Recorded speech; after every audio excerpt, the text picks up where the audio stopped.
Welcome to my live reading. This is A Christmas Carol by Charles Dickens, Chapter 1, Marley's Ghost.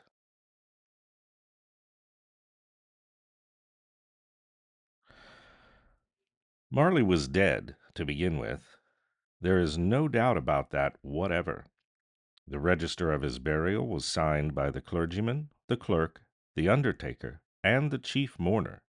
Scrooge signed it, and Scrooge's name was good upon change for anything he chose to put his hand to. Old Marley was as dead as a doornail. Mind, I don't mean to say that I know, of my own knowledge, what there is particularly dead about a doornail. I might have been inclined myself to regard a coffin nail as the deadest piece of ironmongery in the trade, but the wisdom of our ancestors is in the simile, and my unhallowed hands shall not disturb it, or the country's done for. You will therefore permit me to repeat, emphatically, that Marley was as dead as a doornail. Scrooge knew he was dead? Of course he did. How could it be otherwise? Scrooge and he were partners for I don't know how many years. Scrooge was his sole executor, his sole administrator, his sole assign, his sole residuary legatee, his sole friend, and sole mourner. And even Scrooge was not so dreadfully cut up by the sad event, but that he was an excellent man of business on the very day of the funeral, and solemnized it with an undoubted bargain. The mention of Marley's funeral brings me back to the point I started from. There is no doubt that Marley was dead. This must be distinctly understood, or nothing wonderful can come of the story I am going to relate. If we were not perfectly convinced that Hamlet's father died before the play began, there would be nothing more remarkable in his taking a stroll at night, in an easterly wind, upon his own ramparts, than there would be in any other middle-aged gentleman rashly turning out after dark in a breezy spot, say St. Paul's churchyard, for instance, literally to astonish his son's weak mind. Scrooge never painted out old Marley's name. There it stood, years afterwards, above the warehouse door, Scrooge and Marley. The firm was known as Scrooge and Marley. Sometimes people new to the business called Scrooge Scrooge, and sometimes Marley, but he answered to both names. It was all the same to him. Oh, but he was a tight-fisted hand at the grindstone, Scrooge, a squeezing, wrenching, grasping, scraping, clutching, covetous old sinner, hard and sharp as flint, from which no steel had ever struck out generous fire, secret and self-contained, and solitary as an oyster. The cold within him froze his old features, nipped his pointed nose, shriveled his cheek, stiffened his gait, made his eyes red, his thin lips blue, and spoke out shrewdly in his grating voice. A frosty rime was on his head, and on his eyebrows, and his wiry chin. He carried his own low temperature always about with him. He iced his coffee in the dog days, and didn't thaw it 1 degree at Christmas.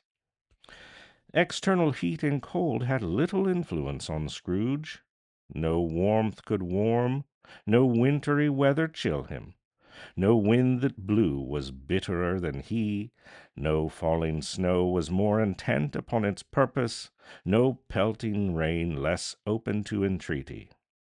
Foul weather didn't know where to have him. The heaviest rain and snow and hail and sleet could boast of the advantage over him in only one respect. They often came down handsomely, and Scrooge never did. Nobody ever stopped him in the street to say with gladsome looks, "My dear Scrooge, how are you? When will you come to see me?" No beggars implored him to bestow a trifle. No children asked him what o'clock it was. No woman or man ever once in all his life inquired the way to such and such a place of Scrooge. Even the blind men's dogs appeared to know him, and when they saw him coming, would tug their owners into doorways and up courts, and then would wag their tails as though they said, "No eye at all is better than an evil eye, dark master." But what did Scrooge care? It was the very thing he liked, to edge his way along the crowded paths of life, warning all humanity to keep its distance, was what the knowing ones called nuts to Scrooge. Once upon a time, of all the good days in the year on Christmas Eve, old Scrooge sat busy in his counting house. It was cold, bleak, biting weather, foggy withal, and he could hear the people in the court outside go wheezing up and down, beating their hands upon their breasts, and stamping their feet upon the pavement stones to keep them warm. The city clocks had only just gone 3, but it was quite dark already. It had not been light all day, and candles were flaring in the windows of neighboring offices like ruddy smears upon the palpable brown air. The fog came pouring in at every chink and keyhole, and was so dense without that although the court was of the narrowest, the houses opposite were mere phantoms. To see the dingy cloud come drooping down, obscuring everything, one might have thought that nature lived hard by and was brewing on a large scale. The door of Scrooge's counting house was open, that he might keep his eye upon his clerk, who sat in a dismal little cell beyond, a sort of tank, was copying letters. Scrooge had a very small fire, but the clerk's fire was so very much smaller it looked like one coal. But he couldn't replenish it, for Scrooge kept the coal box in his own room, and so surely as the clerk came in with a shovel, the master predicted that it would be necessary for them to part. Wherefore the clerk put on his white comforter, and tried to warm himself at the candle, in which effort, not being a man of strong imagination, he failed. "A Merry Christmas, uncle! God save you!" cried a cheerful voice. It was the voice of Scrooge's nephew, who came upon him so quickly that this was the first intimation he had of his approach. "Bah!" said Scrooge. "Humbug!" He had so heated himself with rapid walking in the fog and frost, this nephew of Scrooge's, that he was all in a glow. His face was ruddy and handsome, his eyes sparkled, and his breath smoked. "Christmas a humbug, uncle," said Scrooge's nephew. "You don't mean that, I am sure." "I do," said Scrooge. "Merry Christmas! What right have you to be merry? What reason have you to be merry? You're poor enough." "Come, then," returned the nephew gaily, "what right have you to be dismal? What right have you to be morose? You're rich enough." Scrooge, having no better answer ready on the spur of the moment, said "Bah!" again, and followed it up with "Humbug." "Don't be cross, uncle," said the nephew. "What else can I be," returned the uncle, "when I live in such a world of fools as this? Merry Christmas! Out upon Merry Christmas! What's Christmas time to you but a time for paying bills without money, a time for finding yourself a year older and not an hour richer, a time for balancing your books and having every item in 'em through a round dozen of months presented dead against you?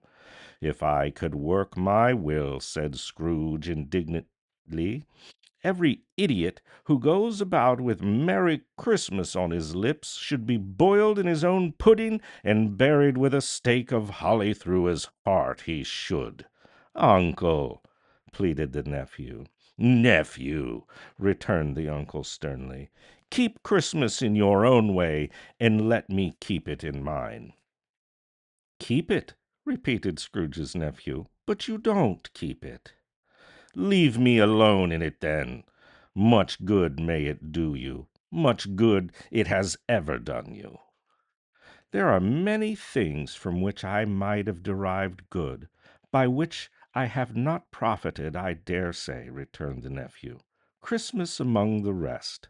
But I am sure I have always thought of Christmas time, when it has come around, apart from the veneration due to its sacred name and origin, if anything belonging to it can be apart from that, as a good time, a kind, forgiving, charitable, pleasant time, the only time I know of in the long calendar of the year when men and women seem by one consent to open their shut-up hearts freely, and to think of people below them as if they really were fellow passengers to the grave, and not another race of creatures bound on other journeys.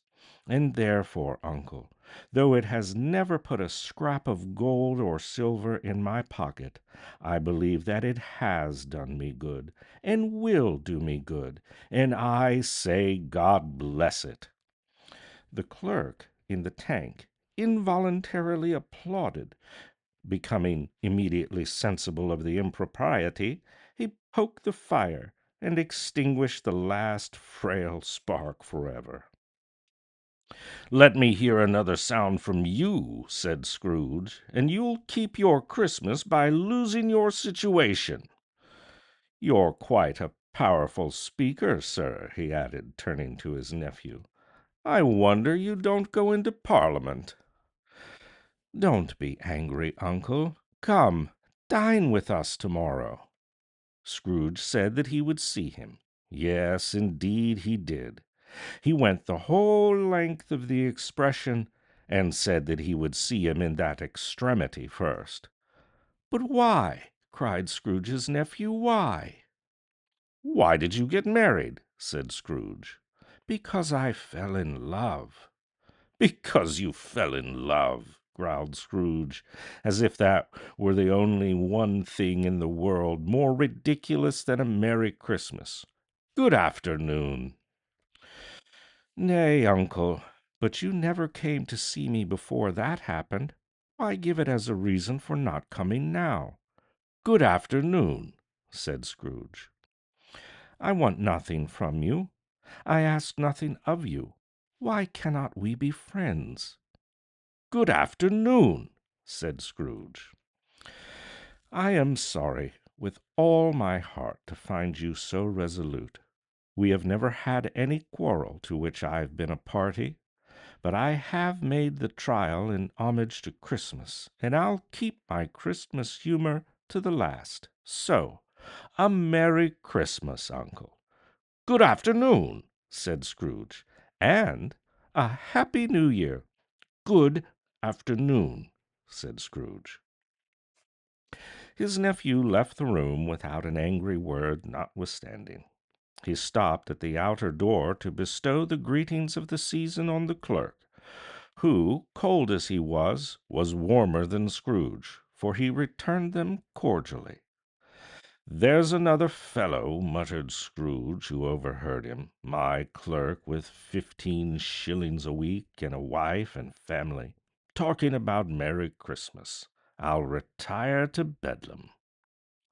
This lunatic, in letting Scrooge's nephew out, had let two other people in. They were portly gentlemen, pleasant to behold, and now stood with their hats off in Scrooge's office.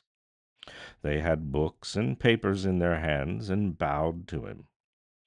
"Scrooge and Marley's, I believe," said one of the gentlemen, referring to his list. "Have I the pleasure of addressing Mr. Scrooge or Mr. Marley?" "Mr. Marley has been dead these 7 years," Scrooge replied. "He died 7 years ago this very night." "We have no doubt that his liberality is well represented by his surviving partner," said the gentleman, presenting his credentials. It certainly was, for they had been two kindred spirits. At the ominous word liberality, Scrooge frowned and shook his head and handed the credentials back. "At this festive season of the year, Mr. Scrooge," said the gentleman, taking up a pen, "it is more than usually desirable that we should make some slight provision for the poor and destitute, who suffer greatly at this present time. Many thousands are in want of common necessities. Hundreds of thousands are in want of common comforts, sir." "Are there no prisons?" asked Scrooge. "Plenty of prisons," said the gentleman, laying down the pen again. "And the Union workhouses," demanded Scrooge, "are they still in operation?" "They are." "Still, I wish I could say they were not," returned the gentleman. "The treadmill and the poor law are in full vigor, then?" "Both very busy." "Oh, and I was afraid from what you said at first that something had occurred to stop them in their useful course," said Scrooge. "I'm very glad to hear it." "Under the impression that they scarcely furnish Christian cheer of mind or body to the multitude," returned the gentleman, "a few of us are endeavoring to raise a fund to buy the poor some meat and drink, and means of warmth. We choose this time because it is a time of all others when want is keenly felt, and abundance rejoices. What shall I put you down for?" "Nothing," replied Scrooge. "You wish to be anonymous?" "I wish to be left alone," said Scrooge. "Since you ask me what I wish, gentlemen, that is my answer. I don't make merry myself at Christmas, and I can't afford to make idle people merry.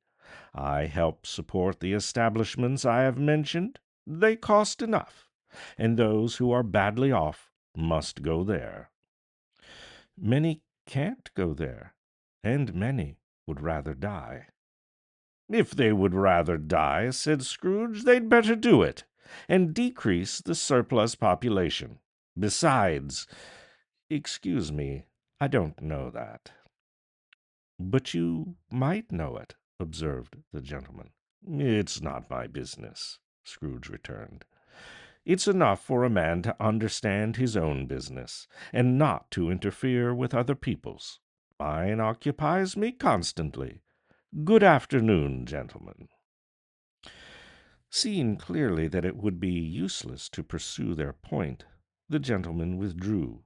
Scrooge resumed his labors with an improved opinion of himself, and in a more facetious temper than was his usual wont. Meanwhile, the fog and darkness thickened so that people ran about with flaring links, proffering their services to go before horses in carriages and conduct them on their way. The ancient tower of a church, whose gruff old bell has always peeping slightly down at Scrooge out of a Gothic window in the wall, became invisible, and struck the hours and the quarters in the clouds, with tremulous vibrations afterwards, as if its teeth were chattering in its frozen head up there. The cold became intense. In the main street, at the corner of the court, some laborers were repairing the gas pipes, and had lighted a great fire in a brazier, round which a party of ragged men and boys were gathered, warming their hands and winking their eyes before the blaze in rapture. The water plug being left in solitude, its overflowing sullenly congealed and turned into a misanthropic ice. The brightness of the shops, where holly sprigs and berries crackled in the lamp heat of the windows, made pale faces ruddy as they passed. Poulterers' and grocers' trades became a splendid joke, a glorious pageant, with which it was next to impossible to believe that such dull principles as bargain and sale had anything to do. The Lord Mayor, in the stronghold of the mighty mansion house, gave orders to his 50 cooks and butlers to keep Christmas as a Lord Mayor's household should, and even the little tailor, whom he had fined 5 shillings on the previous Monday for being drunk and bloodthirsty in the streets, stirred up tomorrow's pudding with his garret, while his lean wife and the baby sallied out to buy the beef. Foggier yet, and colder, piercing, searching, biting cold.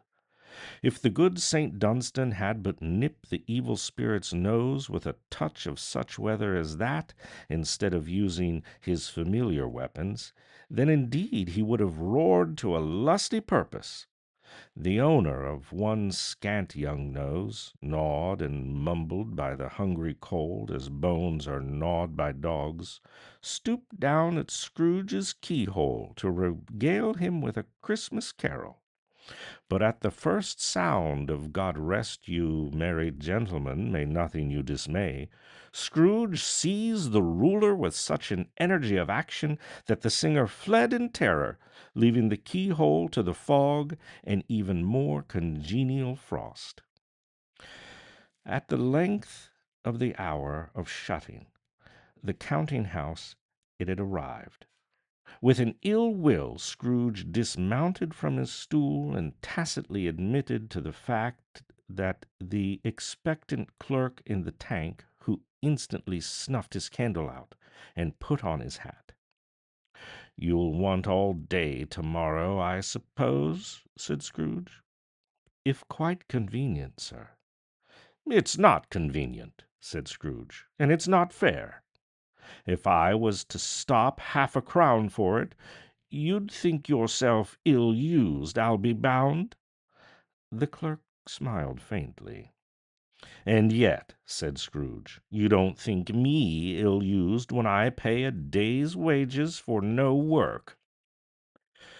The clerk observed that it was only once a year. "A poor excuse for picking a man's pocket every 25th of December," said Scrooge, buttoning his greatcoat to the chin. "But I suppose you must have the whole day. Be here all the earlier next morning." The clerk promised that he would, and Scrooge walked out with a growl. The office was closed in a twinkling, and the clerk, with the long ends of his white comforter dangling below his waist, for he boasted no greatcoat, went down a slide on Cornhill, at the end of a lane of boys, 20 times, in honor of its being Christmas Eve, then ran home to Camden Town as hard as he could pelt, to play at blindman's buff.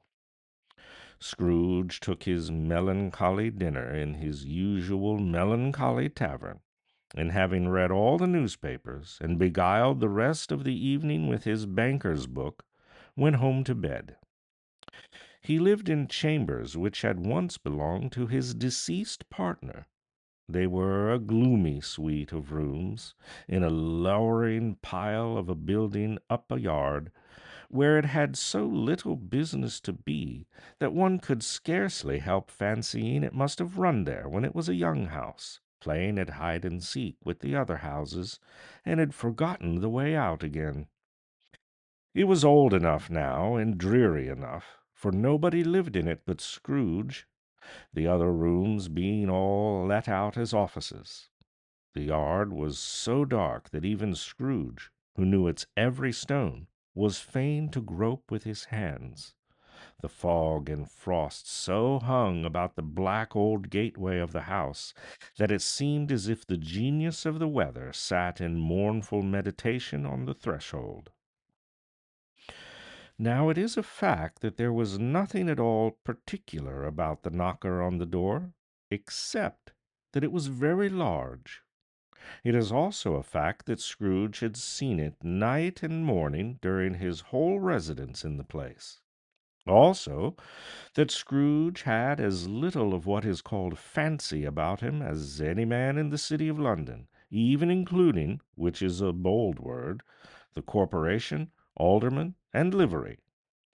Let it also be borne in mind that Scrooge had not bestowed one thought on Marley since his last mention of his 7 years dead partner that afternoon. And then let any man explain to me, if he can, how it happened that Scrooge, having his key in the lock of the door, saw in the knocker, without its undergoing any intermediate process of change, not a knocker, but Marley's face. Marley's face. It was not in impenetrable shadow, as the other objects in the yard were, but had a dismal light about it, like a bad lobster in a dark cellar. It was not angry or ferocious, but looked at Scrooge as Marley used to look, with ghostly spectacles turned up on its ghostly forehead. The hair was curiously stirred, as if by breath or hot air, and though the eyes were wide open, they were perfectly motionless. That, in its livid color, made it horrible.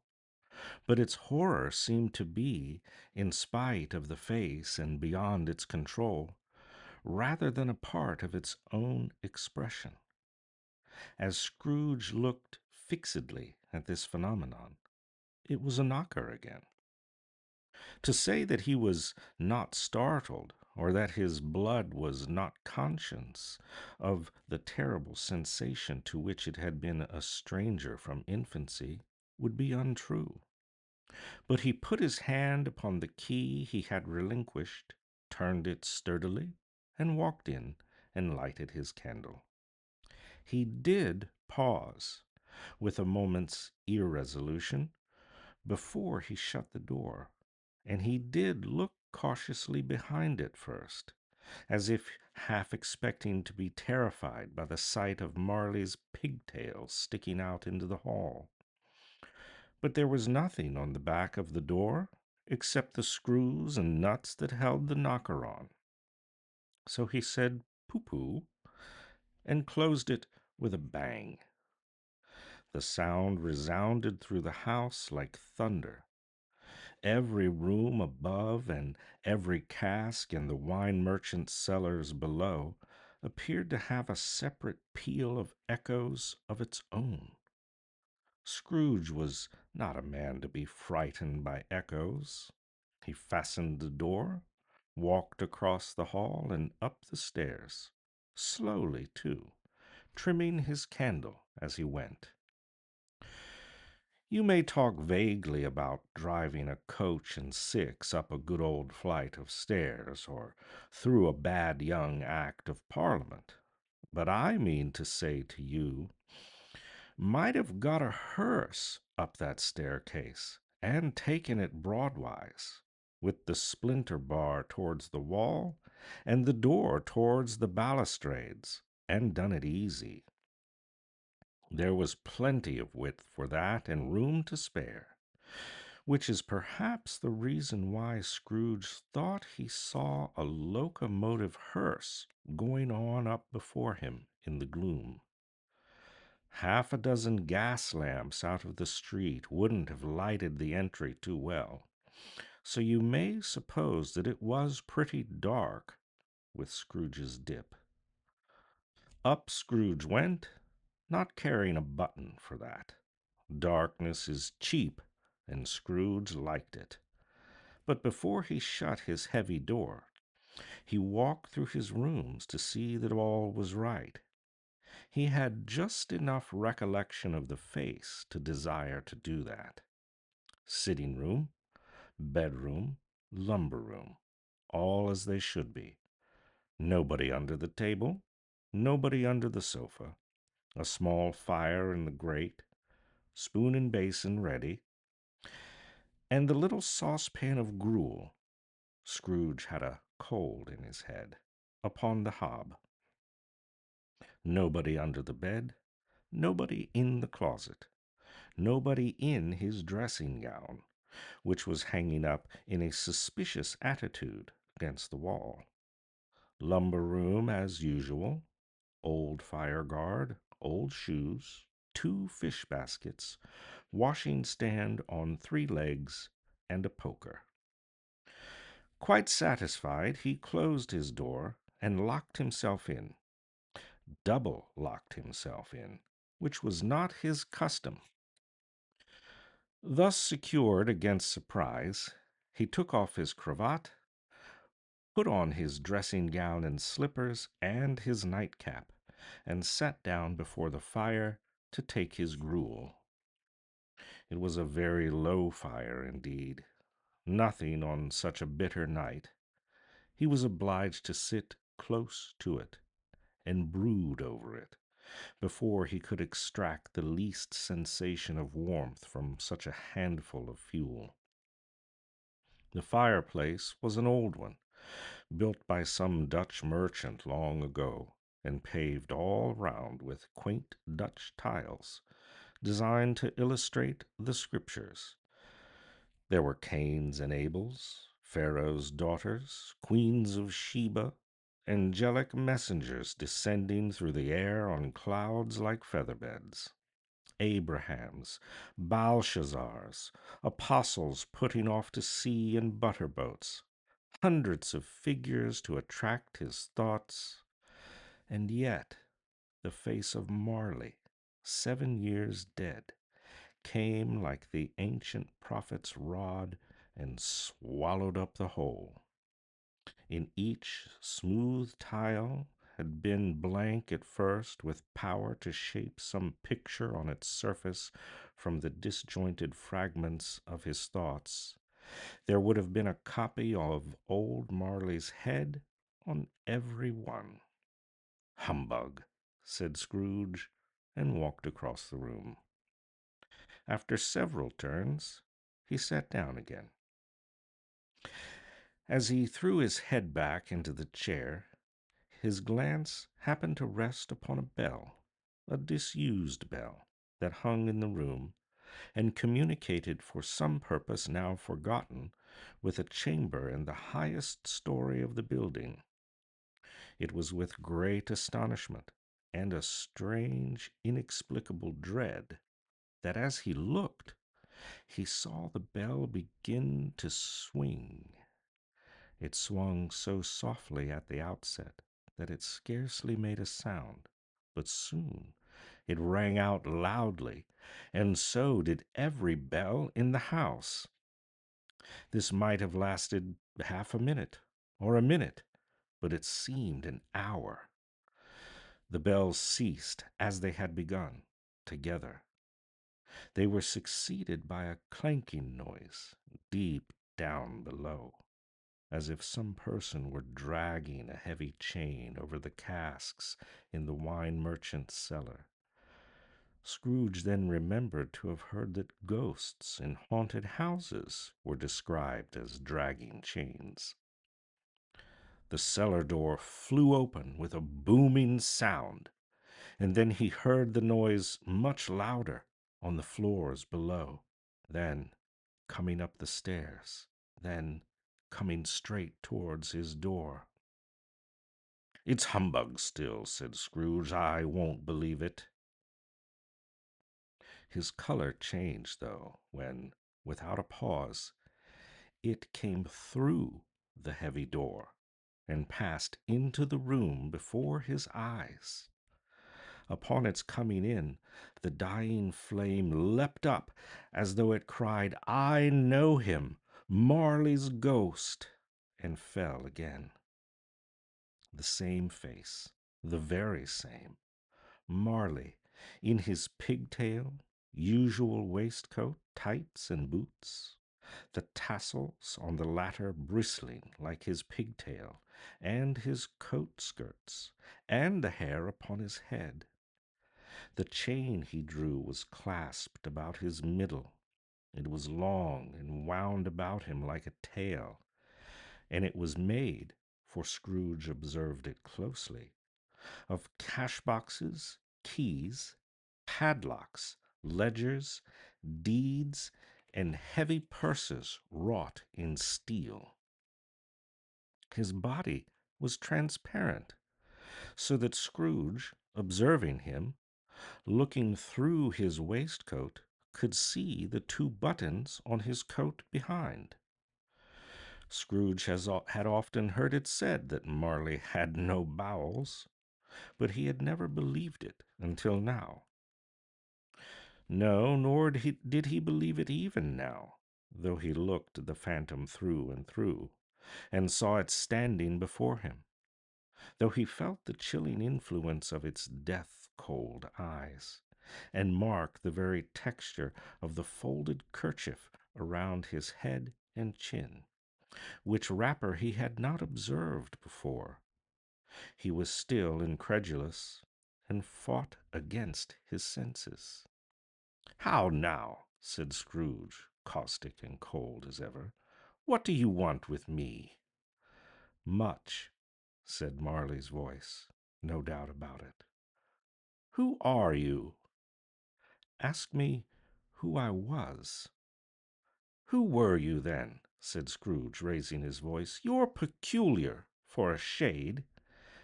He was going to say to a shade, but substituted this as more appropriate. "In life, I was your partner, Jacob Marley." "Can you can you sit down?" asked Scrooge, looking doubtfully at him. "I can." "Do it, then." Scrooge asked the question because he didn't know whether a ghost so transparent might find itself in a condition to take a chair, and felt that in the event of it being impossible, it might involve the necessity of an embarrassing explanation. But the ghost sat down on the opposite side of the fireplace as if it were quite used to it. "You don't believe in me," observed the ghost. "I don't," said Scrooge. "What evidence would you have of my reality beyond that of your senses?" "I don't know," said Scrooge. "Why do you doubt your senses?" "Because," said Scrooge, "a little thing affects them. A slight disorder of the stomach makes them cheats. You might be an undigested bit of beef, a blot of mustard, a crumb of cheese, a fragment of an underdone potato. There's more of gravy than of grave about you, whatever you are." Scrooge was not much in the habit of cracking jokes, nor did he feel in his heart by any means waggish then. The truth is that he tried to be smart as a means of distracting his own attention and keeping down his terror, for the spectre's voice disturbed the very marrow in his bones. To sit staring at those fixed, glazed eyes in silence for a moment would play, Scrooge felt, the very deuce with him. There was something very awful, too, in the spectre's being provided with an infernal atmosphere of its own. Scrooge could not feel it himself, but this was very clearly the case. For though the ghost sat perfectly motionless, its hair and skirts and tassels were still agitated as by the hot vapor from an oven. "You see this toothpick," said Scrooge, returning quickly to the charge, for the reason just assigned, and wishing, though it were only for a second, to divert the vision's stony gaze from himself. "I do," replied the ghost. "You're not looking at it," said Scrooge. "But I see it," said the ghost, notwithstanding. "Well," returned Scrooge, "I have but to swallow this, and be for the rest of my days persecuted by a legion of goblins, all of my own creation. Humbug, I tell you, humbug!" At this the spirit raised a frightful cry, and shook its chain with such a dismal and appalling noise that Scrooge held on tight to his chair to save himself from falling in a swoon. But how much greater was his horror when the phantom, taking the bandage round its head as if it were to warm to wear indoors, its lower jaw dropped down upon its breast. Scrooge fell upon his knees and clasped his hands before his face. "Mercy!" he said. "Dreadful apparition, why do you trouble me?" "Man of the worldly mind," replied the ghost, "do you believe in me or not?" "I do," said Scrooge. "I must. But why do spirits walk the earth, and why do they come to me?" "It is required of every man," the ghost returned, "that the spirit within him should walk abroad among his fellow men, and travel far and wide. As if that spirit goes not forth in life, it is condemned to do so after death. It is doomed to wander through the world. Oh, woe is me!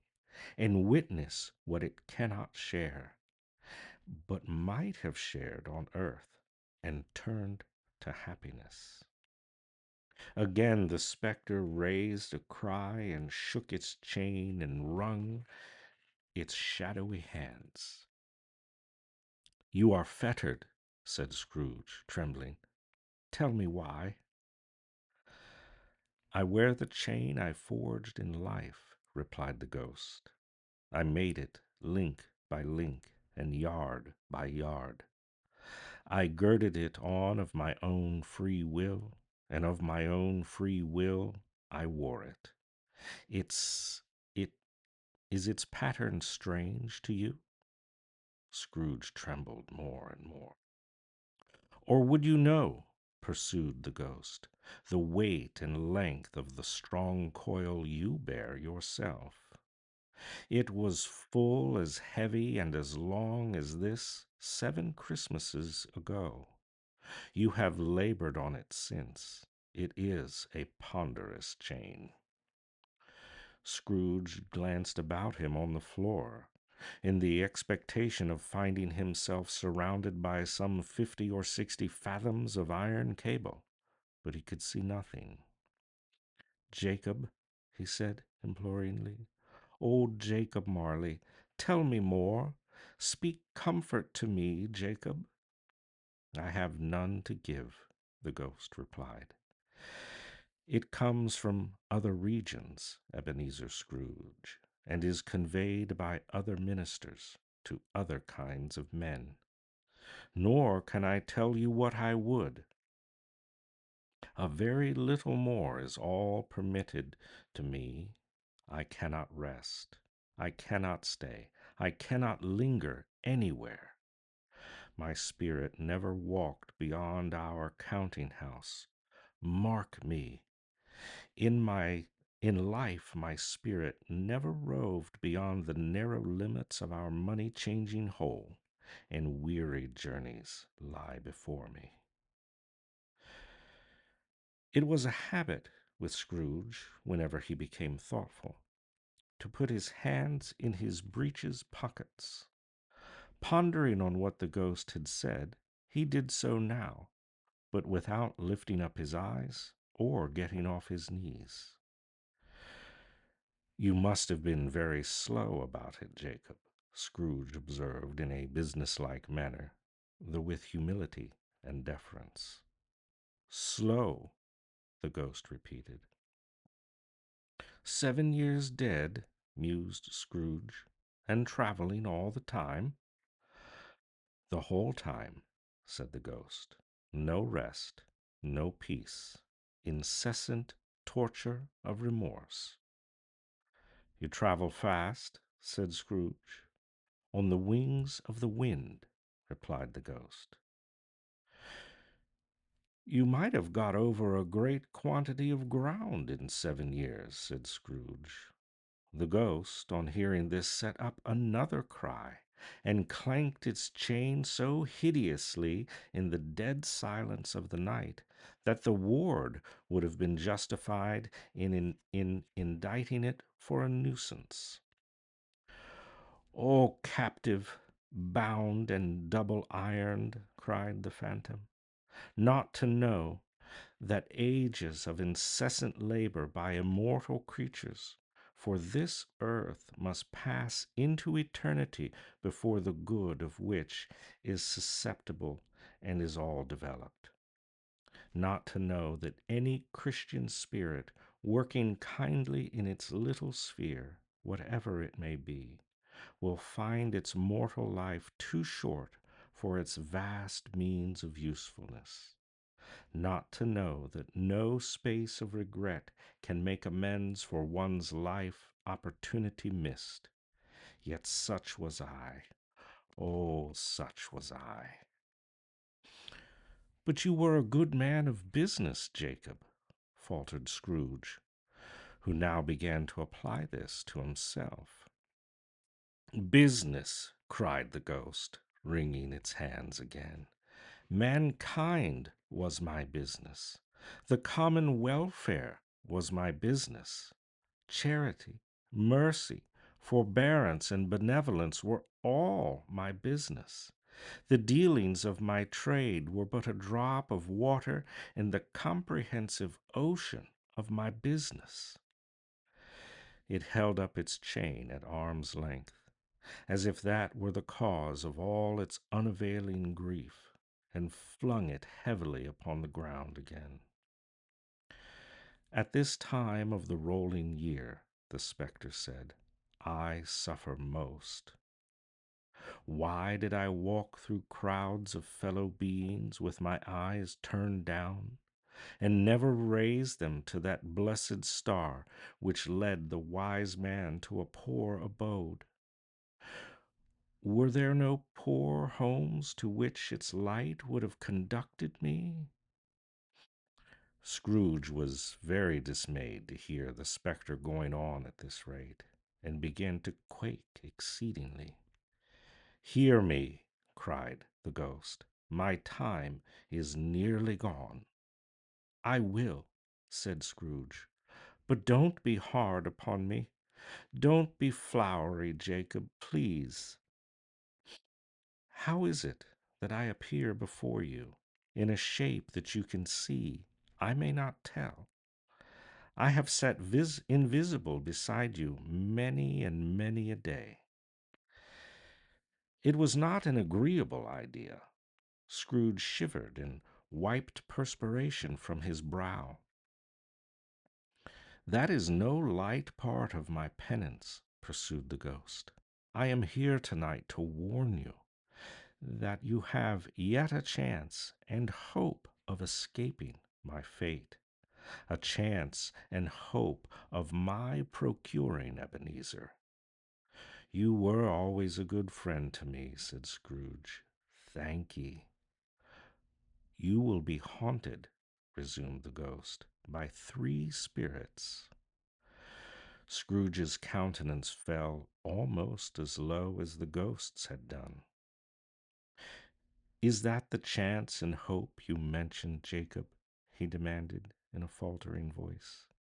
It is.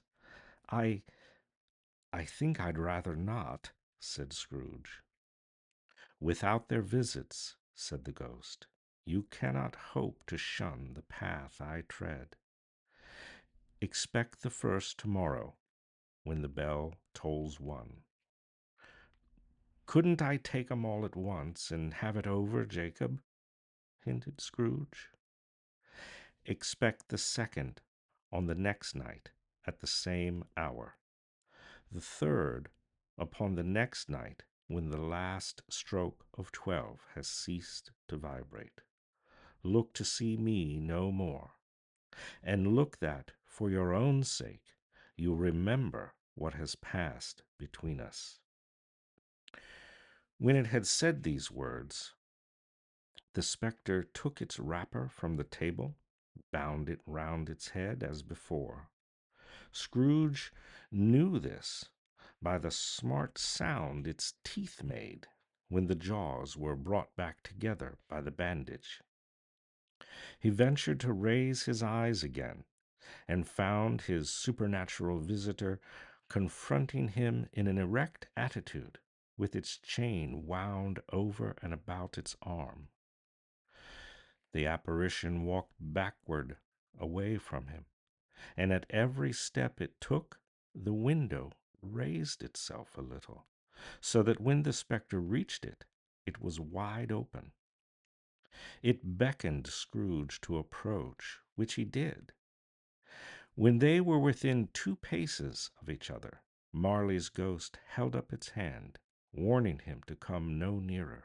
Scrooge stopped, not so much in obedience as in surprise and fear, for on the raising of the hand he became sensible of confused noises in the air, incoherent sounds of lamentation and regret, wailing, inexpressibly sorrowful and self accusatory. The spectre, after listening for a moment, joined in the mournful dirge and floated out upon the bleak, dark night. Scrooge followed to the window, desperate in his curiosity. He looked out. The air filled with phantoms wandering hither and thither in restless haste, and moaning as they went. Every one of them wore chains like Marley's ghosts.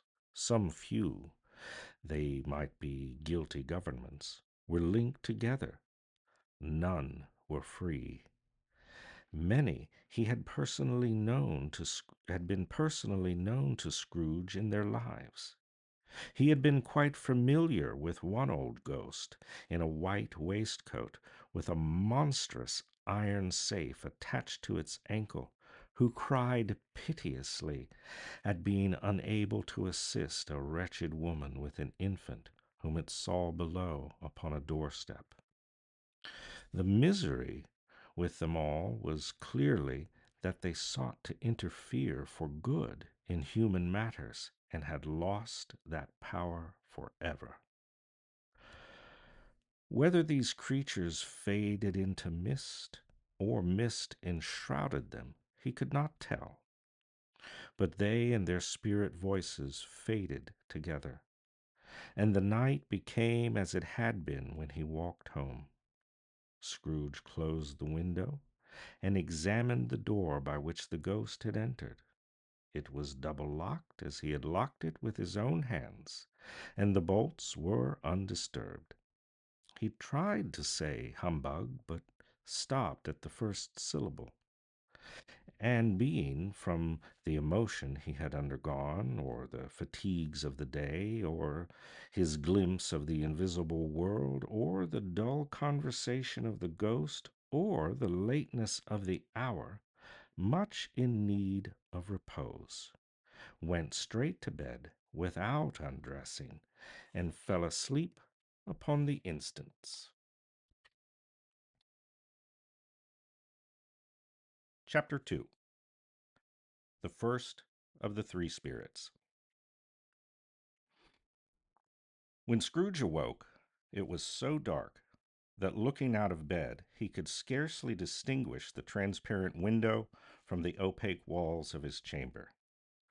He was endeavoring to pierce the darkness with his ferret eyes when the chimes of a neighboring church struck the 4 quarters, so he listened for the hour. To his great astonishment, the heavy bell went on from 6 to 7, from 7 to 8, and regularly up to 12, then stopped. 12? It was past 2 when he went to bed. The clock was wrong. An icicle must have got into the works. 12? He touched the spring of his repeater to correct this most preposterous clock. Its rapid little pulse beat 12 and stopped. "Why, it isn't possible," said Scrooge, "that I've been slept a whole day and far into another night. It isn't possible that anything has happened to the sun, and this is 12 at noon." The idea was an alarming one. He scrambled out of bed and groped his way to the window. He was obliged to rub off the frost with the sleeve of his dressing gown before he could see anything, and could see very little then. All he could make out was that it was still very foggy and extremely cold. and that there was no noise of people running to and fro and making a great stir, as there unquestionably would have been if night had beaten off bright day and taken possession of the world. This was a great relief, because 3 days after sight of this first of exchange pay to Mr. Ebenezer Scrooge or his order, and so forth, would have become a mere United States security if there were no days to count by. Scrooge went to bed again, and thought, and thought, and thought it over and over and over, and could make nothing of it. The more he thought, the more perplexed he was, and the more he endeavored not to think, the more he thought. Marley's ghost bothered him exceedingly. Every time he resolved within himself, after mature inquiry, that it was all a dream, his mind flew back again like a strong spring released to its first position, and presented the same problem to be worked out all through. Was it a dream or not? Scrooge lay in this state until the chimes had gone 3/4 more, when he remembered, on a sudden, that the ghost had warned him of a visitation when the bell tolled 1. He resolved to lie awake until the hour was past, and considered that he could no more do that and go to sleep than go to heaven. This was perhaps the wisest resolution in his power. The quarter was so long that he was more than once convinced that he must have sunk into a doze unconsciously and missed the clock. At length it broke upon his listening ear. Ding dong. "A quarter past," said Scrooge, counting. "Ding dong." "Half past," said Scrooge. "Ding dong."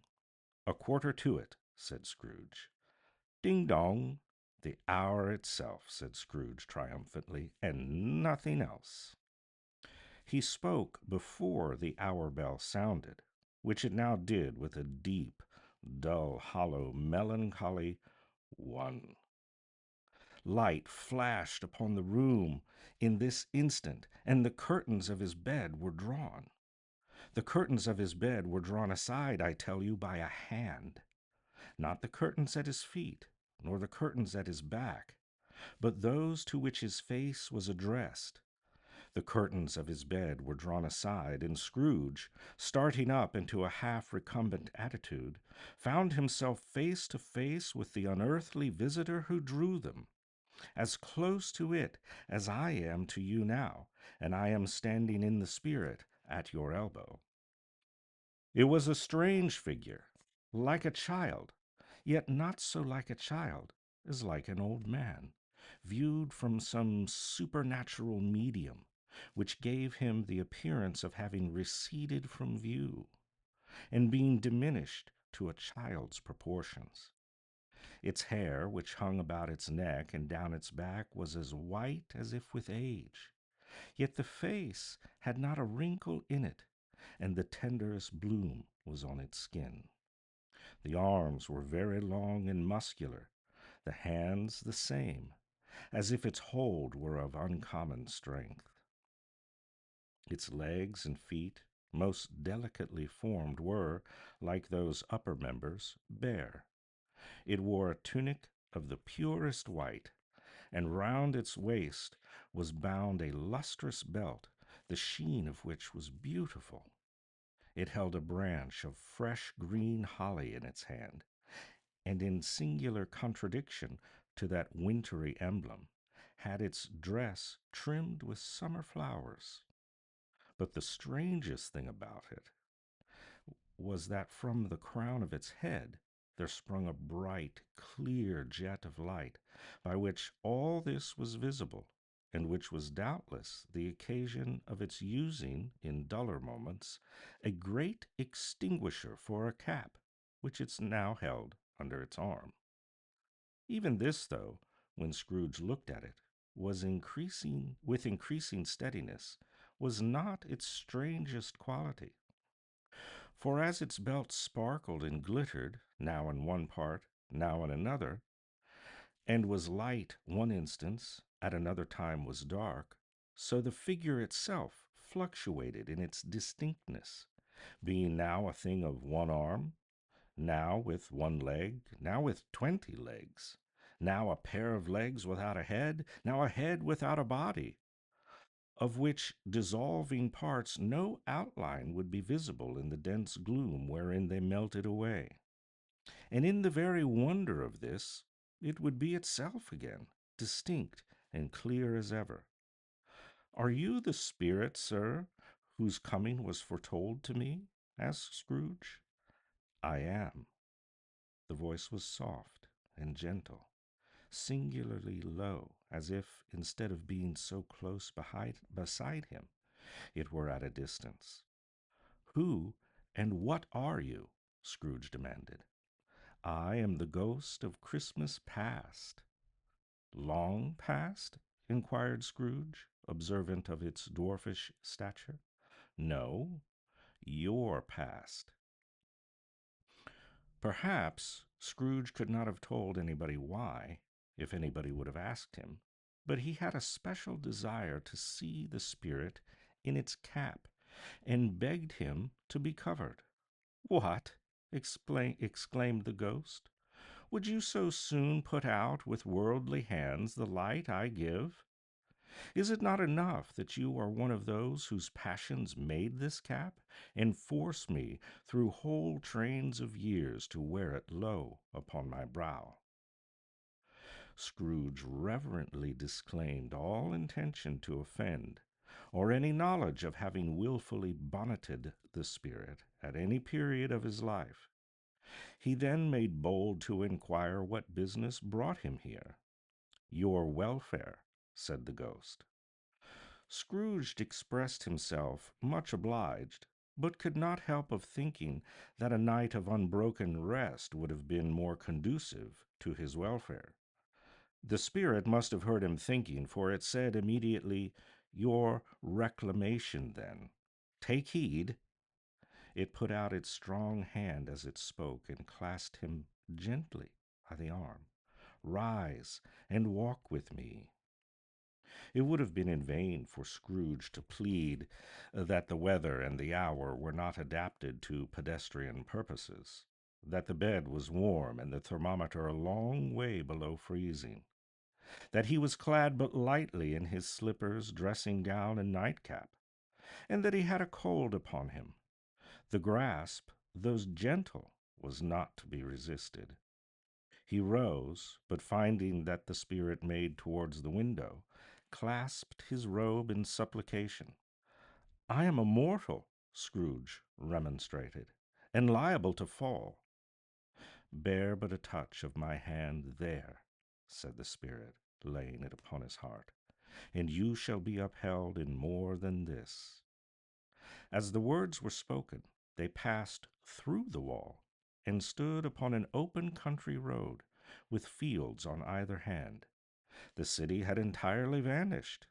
Not a vestige of it was to be seen. The darkness and the mist had vanished it, for it was a clear, cold winter day, with snow upon the ground. Good heavens, said Scrooge, clasping his hands together as he looked about him. I was bred in this place. I was a boy here. The spirit gazed upon him mildly. Its gentle touch, though it had been light and instantaneous, appeared still to present the old man's sense of feeling. He was conscious of 1,000 odors floating in the air, each one connected with 1,000 thoughts and hopes and joys and cares long, long forgotten. Your lip is trembling, said the ghost. And what is that upon your cheek?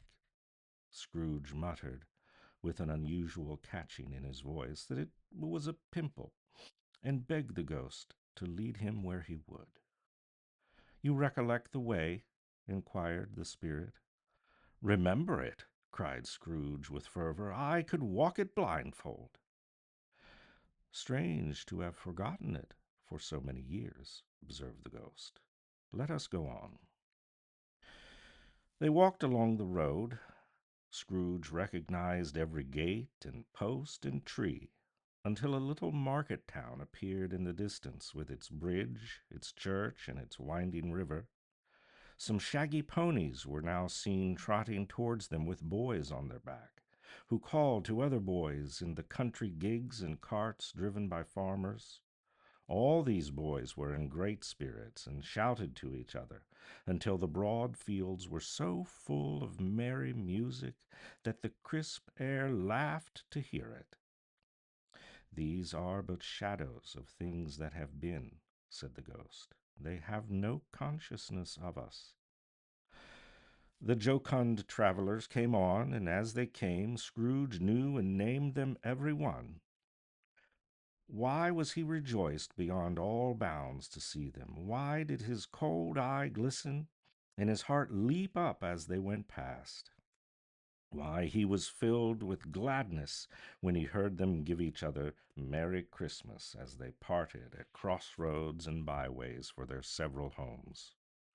What was Merry Christmas to Scrooge? Out upon Merry Christmas! What good had it ever done to him? The school is not quite deserted, said the ghost.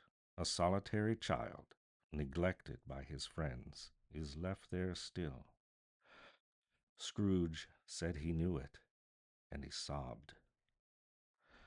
They left the high road by a well remembered lane and soon approached a mansion of dull red brick, with a little weathercock surmounted cupola on the roof, and a bell hanging in it. It was a large house, but one of broken fortunes, for the spacious offices were little used, their walls were damp and mossy, their windows broken, and their gates decayed. Fowls clucked and strutted in the stables, and the coach houses and sheds were run over with grass.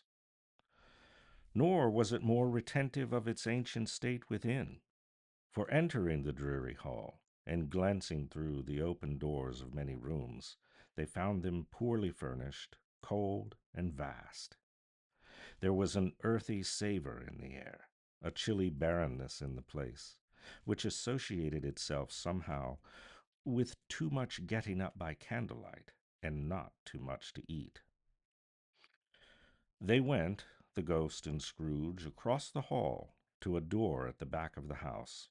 It opened before them and disclosed a long, bare, melancholy room, made barer still by lines of plain deal forms and desks.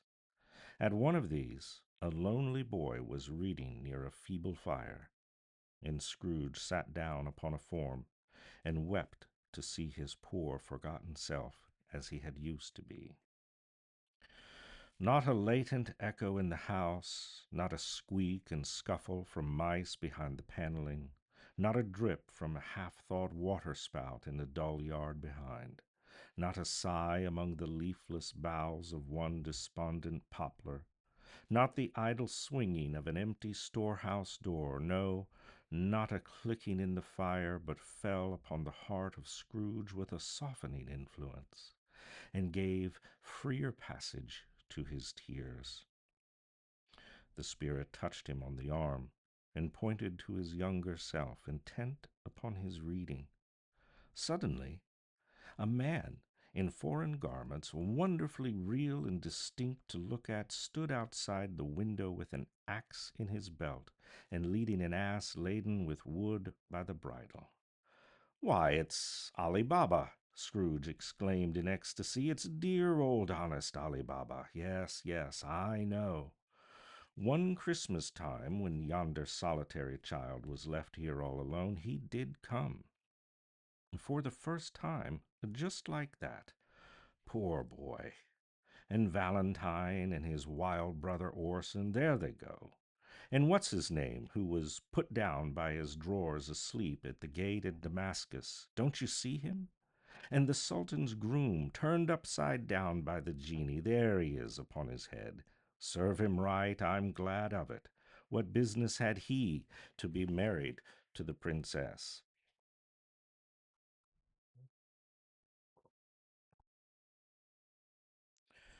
To hear Scrooge expending all the earnestness of his nature on his subjects, in a most extraordinary voice, between laughing and crying, and to see his heightened and excited face would have been a surprise to his business friends in the city indeed.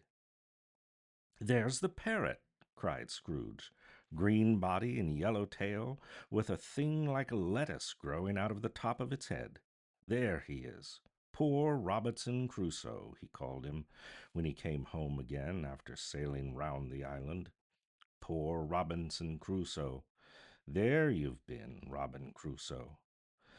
The man thought he was dreaming, but he wasn't.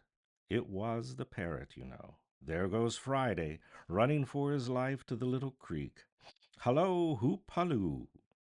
Then, with a rapidity of transition very foreign to his usual character, he said, in pity for his former self, "Poor boy!" and cried again. "I wish," Scrooge muttered, putting his hand in his pocket and looking about him after drying his eyes with his cuff.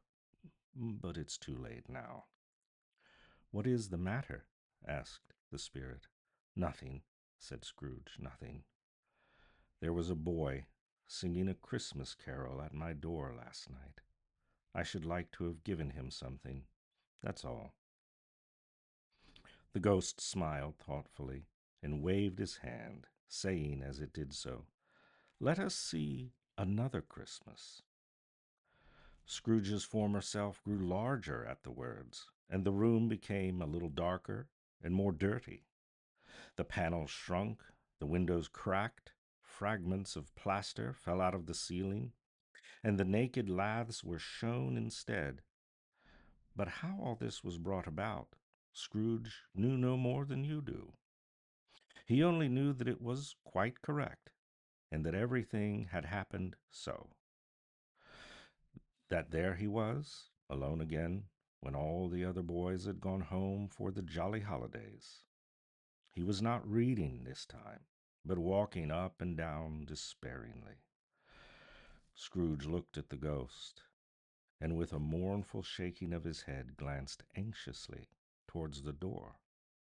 It opened, and a little girl, much younger than the boy, came darting in, and putting her arms about his neck and often kissing him, addressed him as her dear, dear brother. "I have come to bring you home, dear brother," said the child, clapping her tiny hands and bending down to laugh. "To bring you home, home, home." "Home, little Fan?" returned the boy. "Yes," said the child, brimful of glee, "home for good and all. Home for ever and ever. Father is so much kinder than he used to be, that home's like heaven. He spoke so gently to me one dear night when I was going to bed, that I was not afraid to ask him once more if you might come home. And he said, yes, you should, and sent me in a coach to bring you. And you're to be a man," said the child, opening her eyes, "and are never to come back here. But first we're to be together all the Christmas long, and have the merriest time in all the world." "You are quite a woman, little Fan," exclaimed the boy. She clapped her hands and laughed, and tried to touch his head, but being too little, laughed again and stood on tiptoe to embrace him. Then she began to drag him in her childish eagerness towards the door, and he, nothing loth to go, accompanied her. A terrible voice in the hall cried, "Bring down Master Scrooge's box there." And in the hall appeared the schoolmaster himself, who glared on Master Scrooge with a ferocious condescension, and threw him into a dreadful state of mind by shaking hands with him.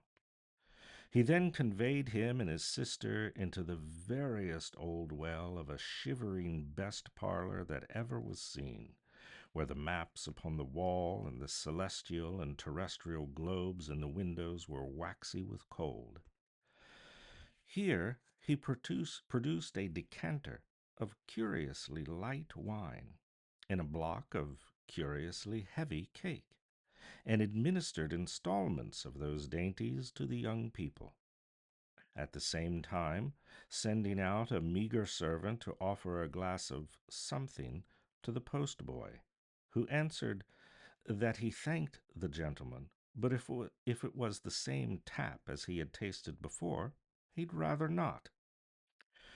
Master Scrooge's trunk being by this time tied to the top of the chaise, the children bade the schoolmaster good-bye right willingly, and getting into it, drove gaily down the garden sweep, the quick wheels dashing the hoar-frost and snow from off the dark leaves of the evergreens like spray.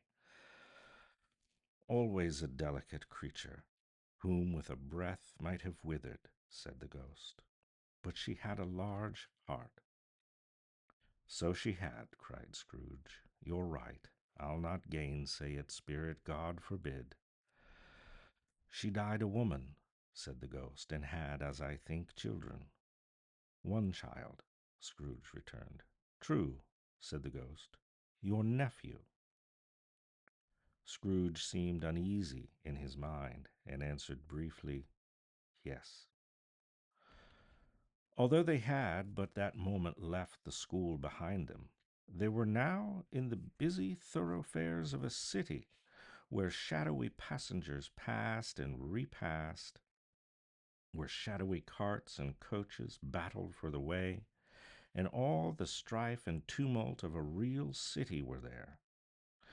It was made plain enough by the dressing of the shops that here too it was Christmas time again, but it was evening, and the streets were lighted up. The ghost stopped at a certain warehouse door and asked Scrooge if he knew it. Know it, said Scrooge. Was I apprenticed here? They went in. At sight of an old gentleman in a Welsh wig sitting behind such a high desk that if he had been 2 inches taller he must have knocked his head against the ceiling, Scrooge cried in great excitement, Why, it's old Fezziwig! Bless his heart, it's Fezziwig alive again! Old Fezziwig laid down his pen and looked up at the clock, which pointed to the hour of 7. He rubbed his hands and adjusted his capacious waistcoat, laughed all over himself from his shoes to his organ of benevolence, and called out in a comfortable, oily, rich, fat, jovial voice, Yo-ho there, Ebenezer, Dick. Scrooge's former self, now grown a young man, came briskly in, accompanied by his fellow prentice. Dick Wilkins, to be sure, said Scrooge to the ghost. Bless me, yes, there he is. He was very much attached to me, was Dick. Poor Dick, dear, dear. Yo-ho, my boys, said Fezziwig. No more work tonight. Christmas Eve, Dick. Christmas, Ebenezer. Let's have the shutters up, cried old Fezziwig, with a sharp clap of his hands, before a man can say Jack Robinson. You wouldn't believe how those two fellows went at it. They charged into the street with the shutters 1, 2, 3, and had them up in their places 4, 5, 6, barred them and pinned them 7, 8, 9, and came back before you have got to 12, panting like racehorses. Hilly-ho! cried Fezziwig, skipping down from the high desk with wonderful agility. Clear away, my lads, and let's have lots of room here. Hilly-ho, Dick! Cheer up, Ebenezer! Clear away? There was nothing they wouldn't have cleared away, or couldn't have cleared away, with old Fezziwig looking on. It was done in a minute. Every movable was packed off as if it was dismissed from public life forevermore. The floor was swept and watered, the lamps were trimmed, fuel was heaped upon the fire, and the warehouse was as snug and warm and dry and bright as a ballroom could be, as you would desire to see upon a winter's night. In came a fiddler with a music book, and he went up to the lofty desk and made an orchestra of it, and tuned like 50 stomach aches. In came Mrs. Fezziwig, one vast, substantial smile. In came 3 Miss Fezziwigs, beaming and lovable. In came 6 young followers whose hearts they broke. In came all the young men and women employed in the business. In came the housemaid with her cousin, the baker. In came the cook with her brother's particular friend, the milkman. In came the boy from over the way, who was suspected of not having enough board from his master, trying to hide himself behind the girl next door but one, who proved to have had her ears pulled by her mistress. In they all came, one after another, some shyly, some boldly, some gracefully, some awkwardly, some pushing, some pulling. In they all came, anyhow and everyhow. Away they all went, 20 couple at once, hands half round and back again the other way, down the middle and up again, round and round in various stages of affectionate grouping. Old top couple always turning up in the wrong place, new top couple starting off again as soon as they got there, all top couples at last and not a bottom one to help them. When this result was brought about, old Fezziwig, clapping his hands to stop the dance, cried out, "Well done!" And the fiddler plunged his hot face into a pot of porter especially provided for that purpose. But scorning the rest upon his reappearance, he instantly began again, though there were no dancers yet, as if the other fiddler had been carried home exhausted on a shutter, and he were a brand new man, resolved to beat him out of sight or perish. There were more dances, there were more forfeits, and more dances, and there was cake, and there was negus, and there was a great piece of cold roast, there was a great piece of cold boiled, there were mince pies, and plenty of beer.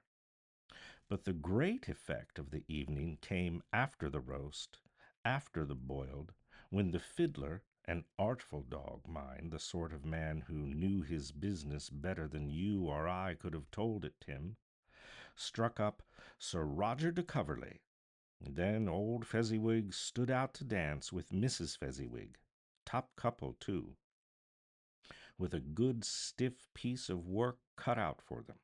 3 or 4 and 20 pairs of partners, people who were not to be trifled with, people who would dance and had no notion of walking. But if they had been twice as many, 4 times, old Fezziwig would have been a match for them, and so would Mrs. Fezziwig.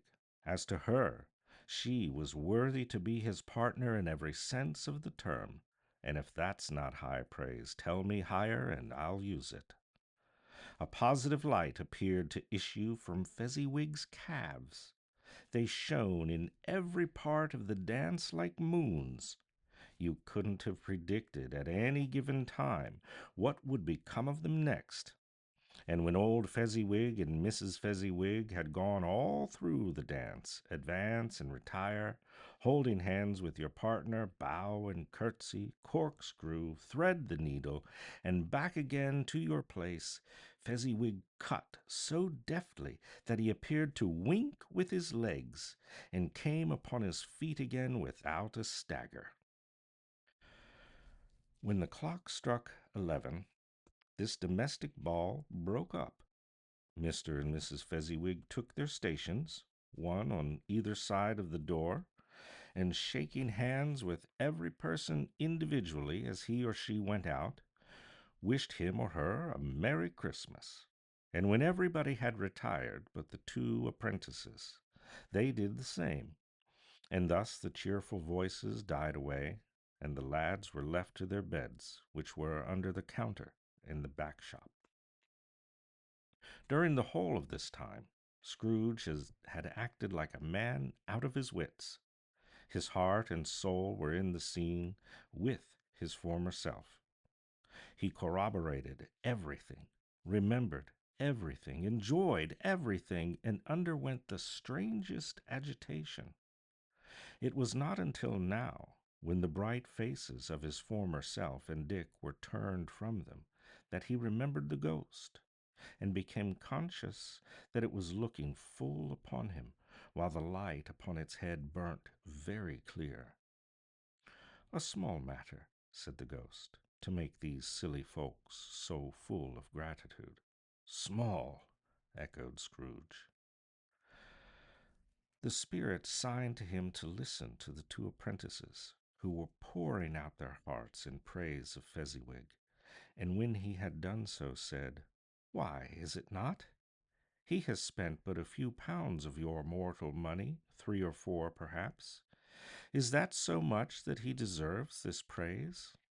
It isn't that, said Scrooge, heated by the remark, and speaking unconsciously like his former, not his latter self. It isn't that, Spirit.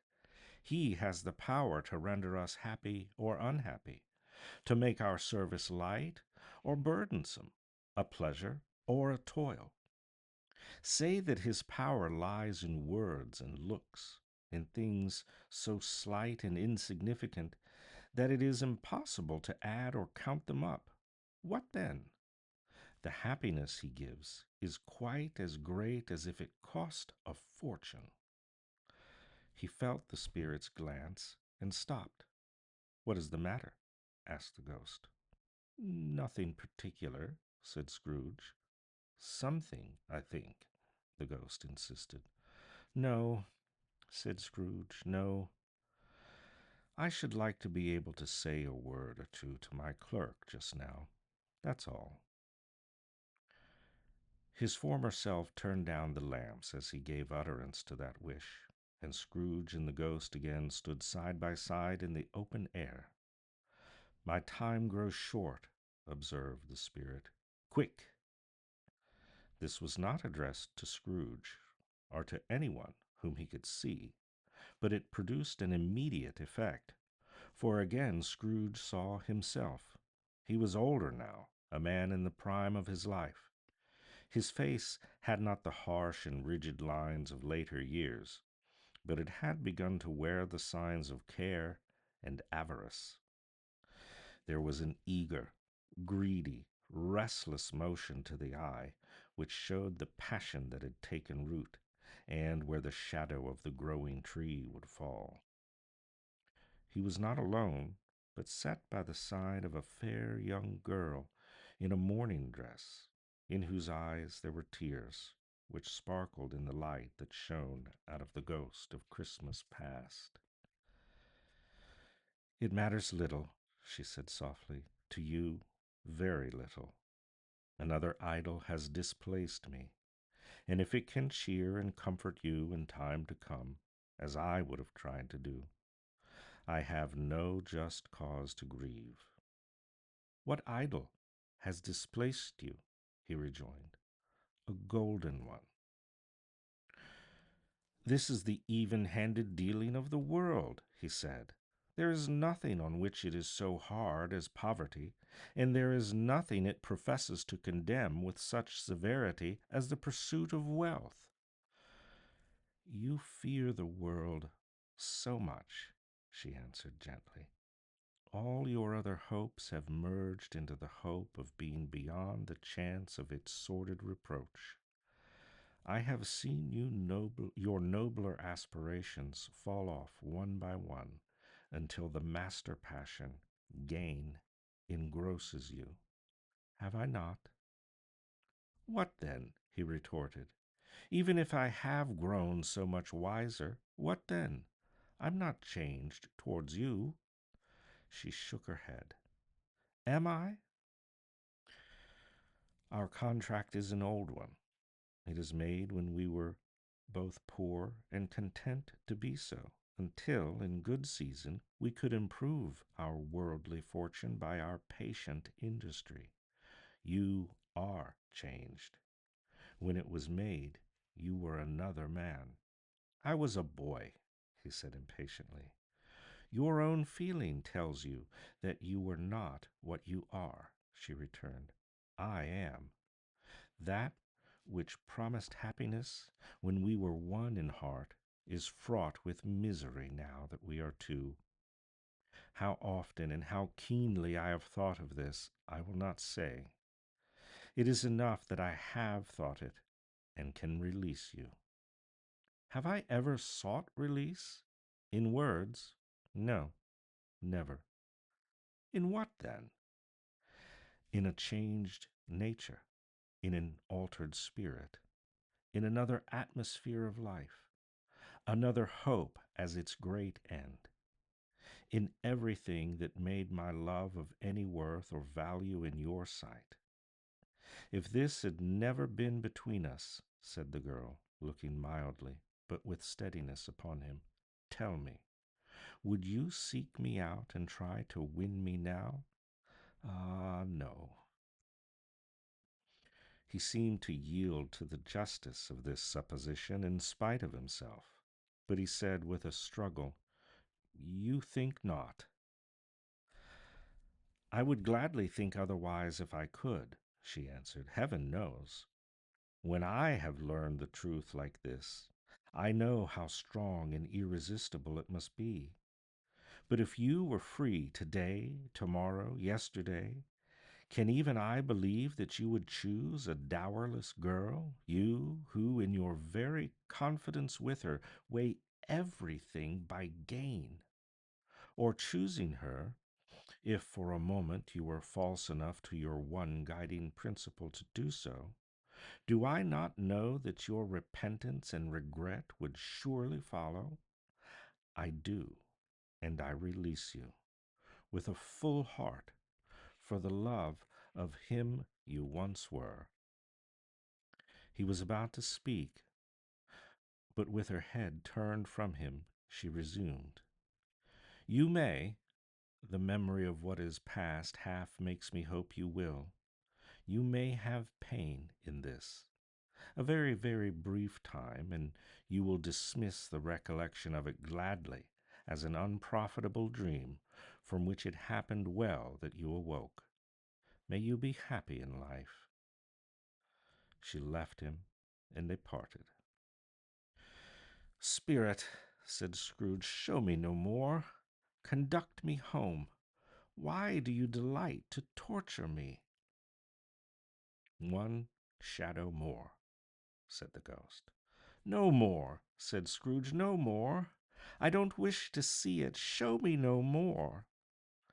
But the relentless ghost pinioned him in both his arms and forced him to observe what happened next.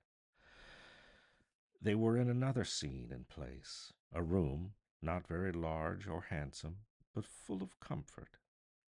Near to the winter fire sat a beautiful young girl, so like the last that Scrooge believed it was the same, until he saw her, now a comely matron, sitting opposite her daughter. The noise in this room was perfectly tumultuous, for there were more children there than Scrooge in his agitated state of mind could count. And unlike the celebrated herd in the poem, they were not 40 children conducting themselves like one, but every child was conducting itself like 40. The consequences were uproarious beyond belief, but no one seemed to care. On the contrary, the mother and daughter laughed heartily and enjoyed it very much. The latter, soon beginning to mingle in the sport, got pillaged by young brigands most ruthlessly. What would I have not given to be one of them? Though I never could have been so rude, no, no. I wouldn't for the wealth of all the world have crushed that braided hair and torn it down, and for the precious little shoe I wouldn't have plucked it off, God bless my soul, to save my life. As to measuring her waist in sport as they did, bold young brood, I couldn't have done it. I should have expected my arm to have grown around it for punishment and never come straight again. And yet I should have dearly liked, I own, to have touched her lips, to have questioned her that she might have opened them, to have looked upon the lashes of her downcast eyes and never raised a blush, to have let loose waves of hair, an inch of which would have been a keepsake beyond price. In short, I should have liked, I do confess, to have had the lightest license of a child, yet been man enough to know its value. But now a knocking at the door was heard, and such a rush immediately ensued that she, with laughing face and plundered dress, was borne toward the center of a flushed and boisterous group, just in time to greet the father, who came home attended by a man laden with Christmas toys and presents. Then the shouting and the struggling and the onslaught that was made on the defenseless porter, the scaling him with chairs, with ladders, to dive into his pockets, despoil him of brown paper parcels, hold on tight by his cravat, hug him round the neck, pummel his back, and kick his legs in irresistible affection. The shouts of wonder and delight with which the development of every package was received, the terrible announcement that the baby had been taken in the act of putting a doll's frying pan into its mouth and was more than suspected of having swallowed a fictitious turkey glued on a wooden platter, the immense relief of finding this a false alarm, the joy and gratitude and ecstasy, they are all indescribable alike. It is enough that by degrees the children and their emotions got out of the parlor by one stair at a time, up to the top of the house, where they went to bed, and so subsided. And now Scrooge looked on more attentively than ever, when the master of the house, having his daughter leaning fondly on him, sat down with her and her mother at his own fireside, when he thought that such another creature, quite as graceful and as full of promise, might have called him father, and been a springtime in the haggard winter of his life, his sight grew very dim indeed. Belle, said the husband, turning to his wife with a smile, I saw an old friend of yours this afternoon. Who was it? Guess. How can I? I don't know, she added with the same breath, laughing as he laughed. Mr. Scrooge? Mr. Scrooge it was. I passed his office window, and as it was not shut up, he had a candle inside. I could scarcely help seeing him. His partner lies upon the point of death, I hear, and there he sat, alone, quite alone in the world, I do believe. Spirit, said Scrooge in a broken voice, remove me from this place. I told you these were shadows of the things that have been. That they are what they are, do not blame me. Remove me, Scrooge exclaimed. I cannot bear it. He turned upon the ghost, and seeing that it looked upon him with a face in which in some strange way there were fragments of all the faces it had shown him, wrestled with it. Leave me, take me back, haunt me no longer. In the struggle, if it can be called a struggle in which the ghost, with no visible resistance on its own part, was undisturbed by any effort of its adversary, Scrooge observed that its light was burning high and bright, and dimly connecting that with its influence over him, he seized the extinguisher cap, and by a sudden action pressed it down upon its head. The spirit dropped beneath it, so that the extinguisher covered its whole form. But though Scrooge pressed it down with all his force, he could not hide the light, which streamed from under it in an unbroken flood upon the ground. He was conscious of being exhausted and overcome by an irresistible drowsiness, and further, of being in his own bedroom. He gave the cap a parting squeeze in which his hand relaxed, and he barely had time to reel to bed before he sank into a heavy sleep. Chapter 3, the second of the three spirits. Awakening in the middle of a prodigiously tough snore, and sitting up in bed to get his thoughts together, Scrooge had no occasion to be told that the bell was again upon the stroke of one. He felt that he was restored to consciousness in the right nick of time for the especial purpose of holding a conference with the second messenger dispatched to him through Jacob Marley's intervention.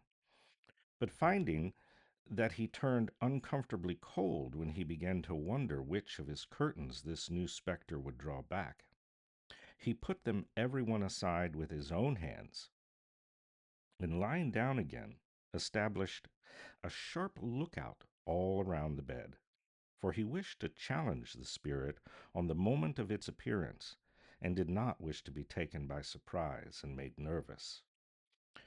Gentlemen of the free and easy sort, who plumed themselves on being acquainted with a move or two, and being usually equal to the time of day, express the wide range of their capacity for adventure by observing that they are good for anything from a pinch and toss to manslaughter, between which opposite extremes, no doubt, there lies a tolerably wide and comprehensive range of subjects. Without venturing for Scrooge quite as heartily as this, I don't mind calling on you to believe that he was ready for a good broad field of strange appearances, and that nothing between a baby and a rhinoceros would have astonished him very much. Now, being prepared for almost anything, he was not by any means prepared for nothing, and consequently, when the bell struck one and no shape appeared, he was taken with a violent fit of trembling. 5 minutes, 10 minutes, a quarter of an hour went by, yet nothing came. All this time he lay on his bed, the very core and center of a blaze of ruddy light which streamed upon it when the clock proclaimed the hour, and which, being only light, was more alarming than a dozen ghosts, as he was powerless to make out what it meant, or would be at, and was sometimes apprehensive that he might be at that very moment an interesting case of spontaneous combustion without having the consolation of knowing it. At last, however, he began to think, as you or I would have thought at first, for it is always the person not in the predicament who knows what ought to have been done in it, and would consequently have done it too. At last, I say, he began to think that the source and secret of this ghostly light might be in the adjoining room, from whence, on further tracing, it seemed to shine. This idea taking full possession of his mind, he got up softly and shuffled in his slippers to the door. The moment Scrooge's hand was upon the lock, a strange voice called him by his name and bade him enter. He obeyed. It was in his own room. There was no doubt about that. But it had undergone a surprising transformation. The walls and ceiling were so hung with living green that it looked a perfect grove, and from every part of which bright, gleaming berries glistened. The crisp leaves of holly, mistletoe, and ivy reflected back the light as if so many little mirrors had been scattered there, and such a mighty blaze went roaring up the chimney as that dull petrification of a hearth had never known in Scrooge's time or Marley's, or for many and many a winter season gone. Heaped up on the floor to form some kind of throne were turkeys, geese, game, poultry, brawn, great joints of meat, suckling pigs, long wreaths of sausages, mince pies, plum puddings, barrels of oysters, red hot chestnuts, cherry cheeked apples, juicy oranges, luscious pears, immense twelfth cakes, and seething bowls of punch that made the chamber dim with their delicious steam.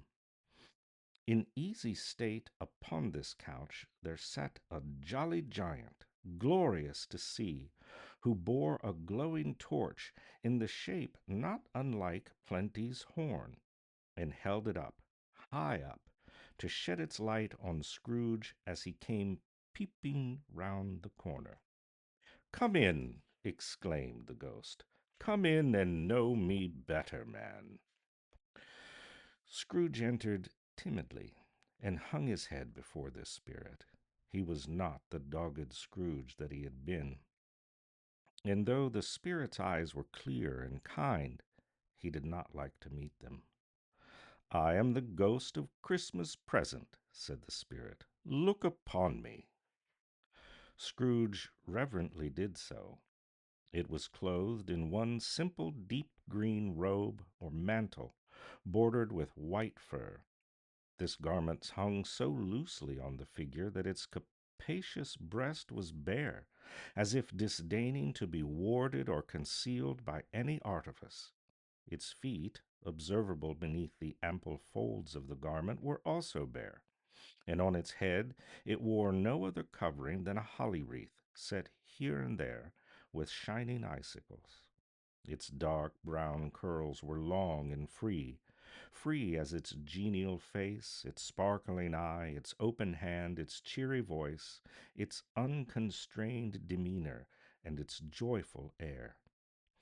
Girded round its middle was an antique scabbard, but no sword was in it, and the ancient sheath was eaten up with rust.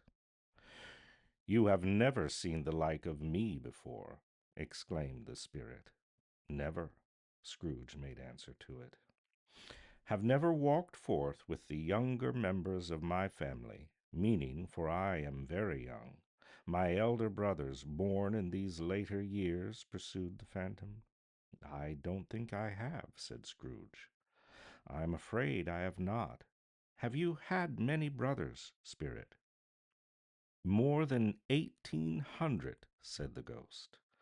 "A tremendous family to provide for," muttered Scrooge.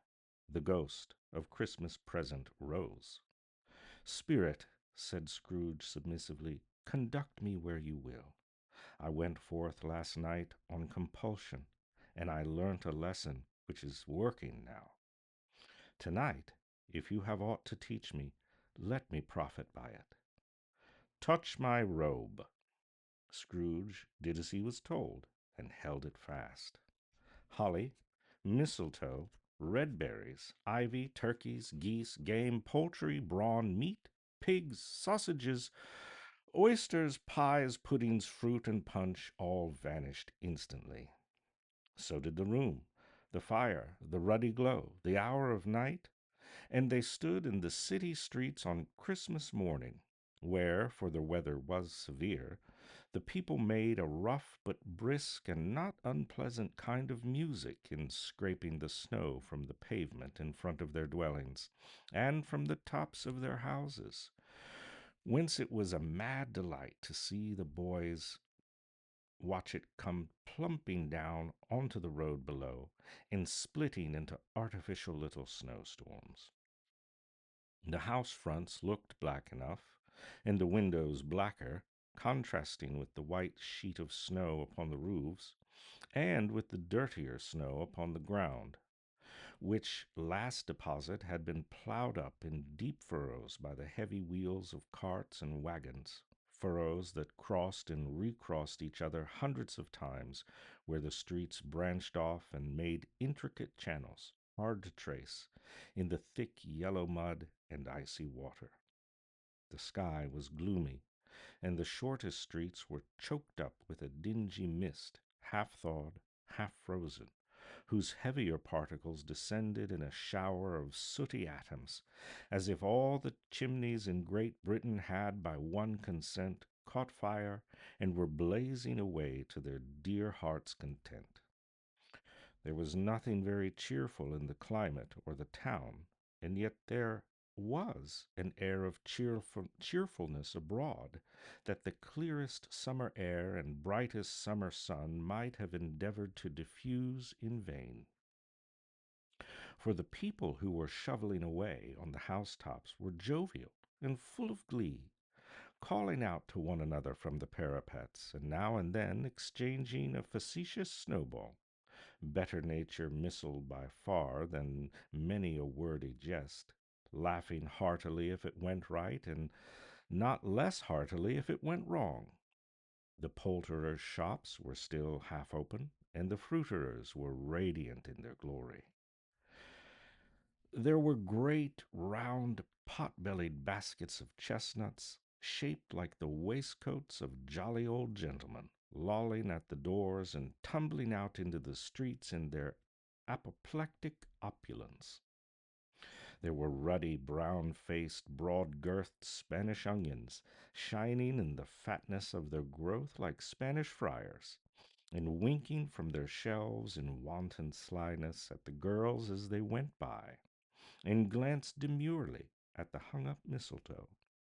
There were pears and apples, clustered high in blooming pyramids. There were bunches of grapes made in the shopkeeper's benevolence to dangle from conspicuous hooks, and that people's mouths might water their gratis as they passed. There were piles of filberts, mossy and brown, recalling in their fragrance ancient walks amongst the woods, and pleasant shufflings ankle deep through withered leaves. There were Norfolk biffins, squat and swarthy, setting off the yellow of the oranges and lemons, and in the great compactness of their juicy persons, urgently entreating and beseeching to be carried home in paper bags and eaten after dinner. The very gold and silver fish set forth amongst these choice fruits in a bowl, though members of a dull and stagnant blooded race, appeared to know that there was something going on, and to a fish went gasping round and round their little world in a slow and passionless excitement. The grocers, oh, the grocers, nearly closed, with perhaps two shutters down, or one, but through those gaps such glimpses! It was not alone that the scales descending on the counter made a merry sound, or that the twine and roller parted company so briskly, or that the canisters were rattled up and down like juggling tricks, or even that the blended scents of tea and coffee were so grateful to the nose, or even that the raisins were so plentiful and rare, the almonds so extremely white, the sticks of cinnamon so long and straight, the other spices so delicious, the candied fruits so caked and spotted with molten sugar as to make the coldest onlookers feel faint and subsequently bilious. Nor was it that the figs were moist and pulpy, or that the French plums blushed in modest tartness from their highly decorated boxes, or that everything was good to eat and in its Christmas dress. But the customers were all so hurried and so eager in the hopeful promise of the day that they tumbled up against each other at the door, clashing their wicker baskets wildly, and left their purchases on the counter, and came running back to fetch them, and committed hundreds of the like mistakes in the best humor possible, while the grocer and his people were so frank and fresh that the polished hearts with which they fastened their aprons behind them might have been their own, worn outside for general inspection and for Christmas daws to peck if they chose.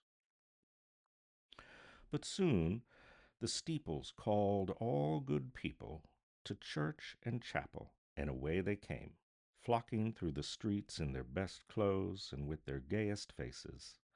And at the same time there emerged from scores of by streets, lanes, and nameless turnings innumerable people carrying their dinners to the bakers' shops.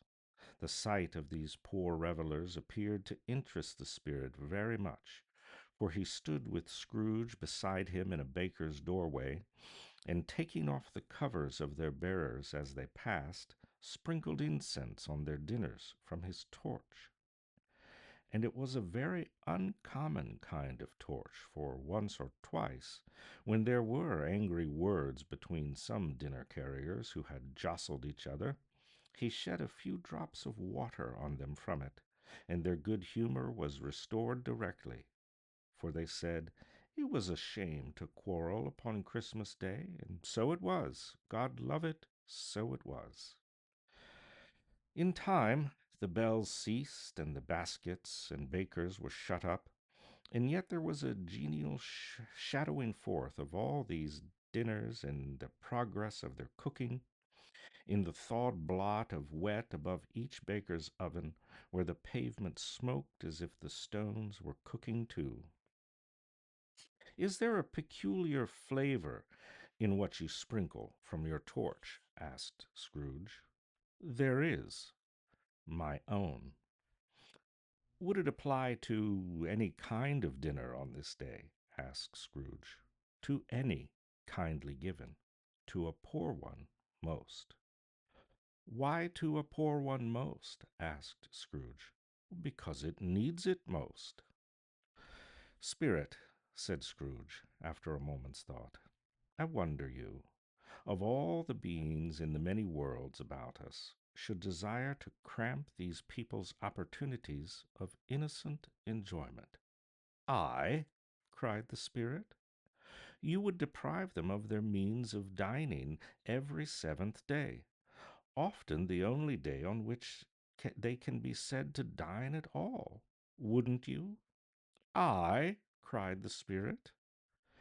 You seek to close these places on the seventh day, and it comes to the same thing. I seek? Exclaimed the spirit. Forgive me if I am wrong. It has been done in your name, or at least in that of your family, said Scrooge.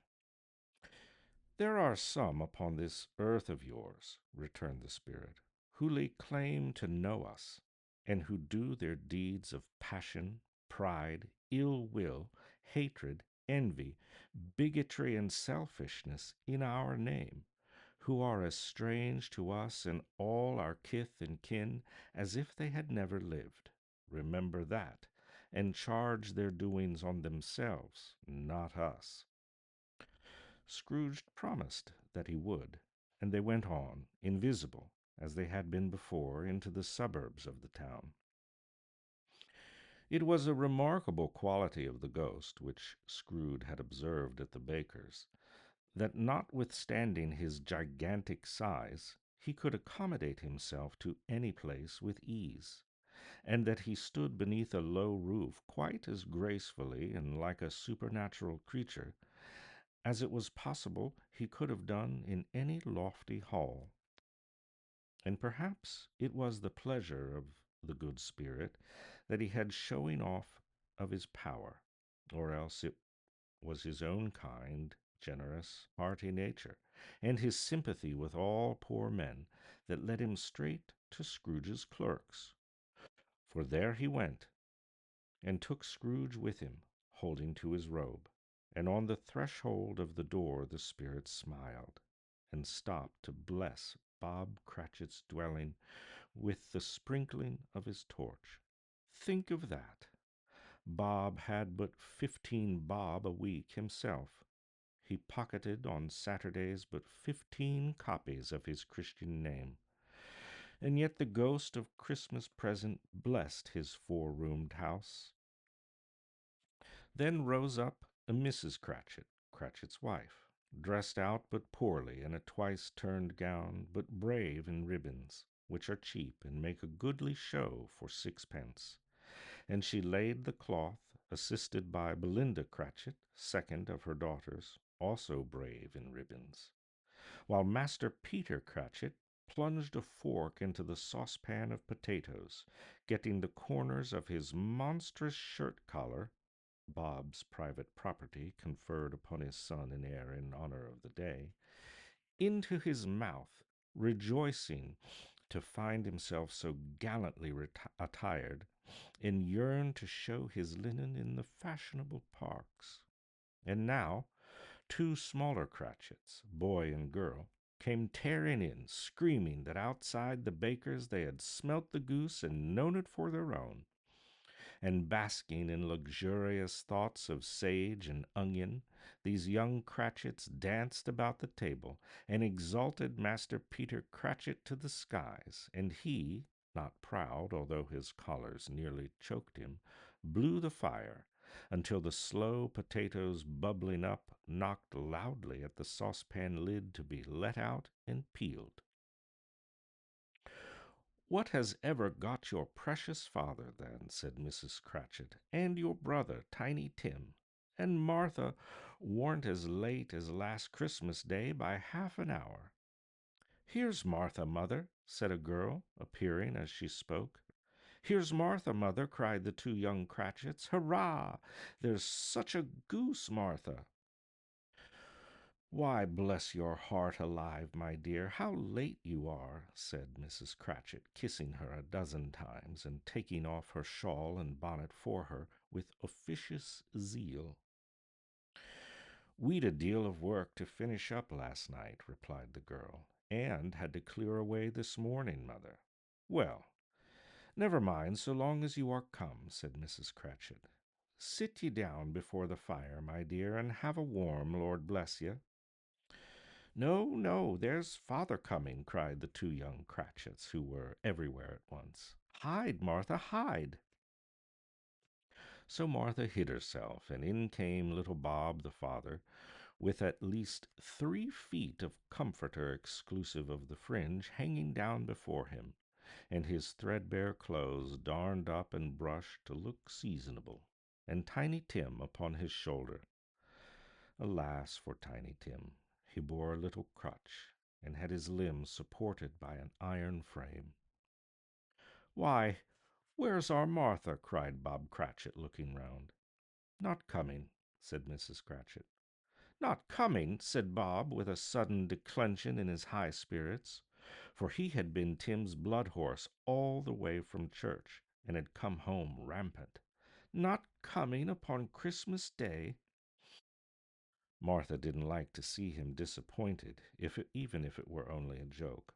So she came out prematurely from behind the closed door and ran into his arms, while the two young Cratchits hustled Tiny Tim and bore him off into the wash-house, that he might hear the pudding singing in the copper.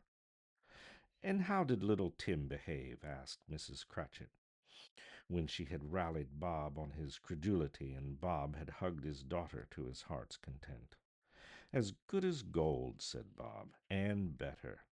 Somehow he gets thoughtful sitting by himself so much, and thinks the strangest things you ever heard. He told me, coming home, that he hoped the people saw him in the church because he was a cripple, and it might be pleasant to them to remember upon Christmas Day who made the lame to walk and the blind to see. Bob's voice was tremulous when he told them this, and trembled more when he said that Tiny Tim was growing strong and hearty. His active little crutch was heard upon the floor, and back came Tiny Tim before another word was spoken, escorted by his brother and sister to his stool before the fire. And while Bob, turning up his cuffs, as if, poor fellow, they were capable of being made more shabby, compounded some hot mixture in a jug with gin and lemons, and stirred it round and round, and put it on the hob to simmer. Master Peter and the two ubiquitous young Cratchits went to fetch the goose, with which they soon returned in high procession. Such a bustle ensued that you might have thought a goose the rarest of all birds, a feathered phenomenon to which a black swan was a matter of course. And in truth it was something very like it in that house. Mrs. Cratchit made the gravy, ready beforehand in a little saucepan, hissing hot. Master Peter mashed the potatoes with incredible vigor. Miss Belinda sweetened up the apple sauce. Martha dusted the hot plates. Bob took Tiny Tim beside him in a tiny corner at the table.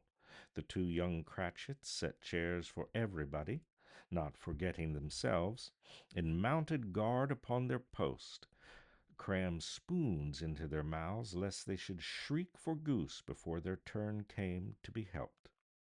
At last the dishes were set on, and grace was said. It was succeeded by a breathless pause, as Mrs. Cratchit, looking slowly along the carving knife, prepared to plunge it in the breast. But when she did, and when the long expected gush of stuffing issued forth, One murmur of delight arose all around the board, and even Tiny Tim, excited by the two young Cratchits, beat on the table with the handle of his knife and feebly cried, "Hurrah!" There was never such a goose. Bob said he didn't believe there was ever such a goose cooked. Its tenderness and flavor, size and cheapness were the themes of universal admiration. Eked out by the apple sauce and mashed potatoes, it was a sufficient dinner for the whole family. Indeed, as Mrs. Cratchit said with great delight, surveying one small atom of bone upon the dish, they hadn't ate it all at last. Yet every one had had enough, and the youngest Cratchits in particular were steeped in sage and onion to the eyebrows. But now, the plates being changed by Miss Belinda, Mrs. Cratchit left the room alone, too nervous for witnesses to bear, to take up the pudding and bring it in. Suppose it should not be done enough? Suppose it should break in turning out?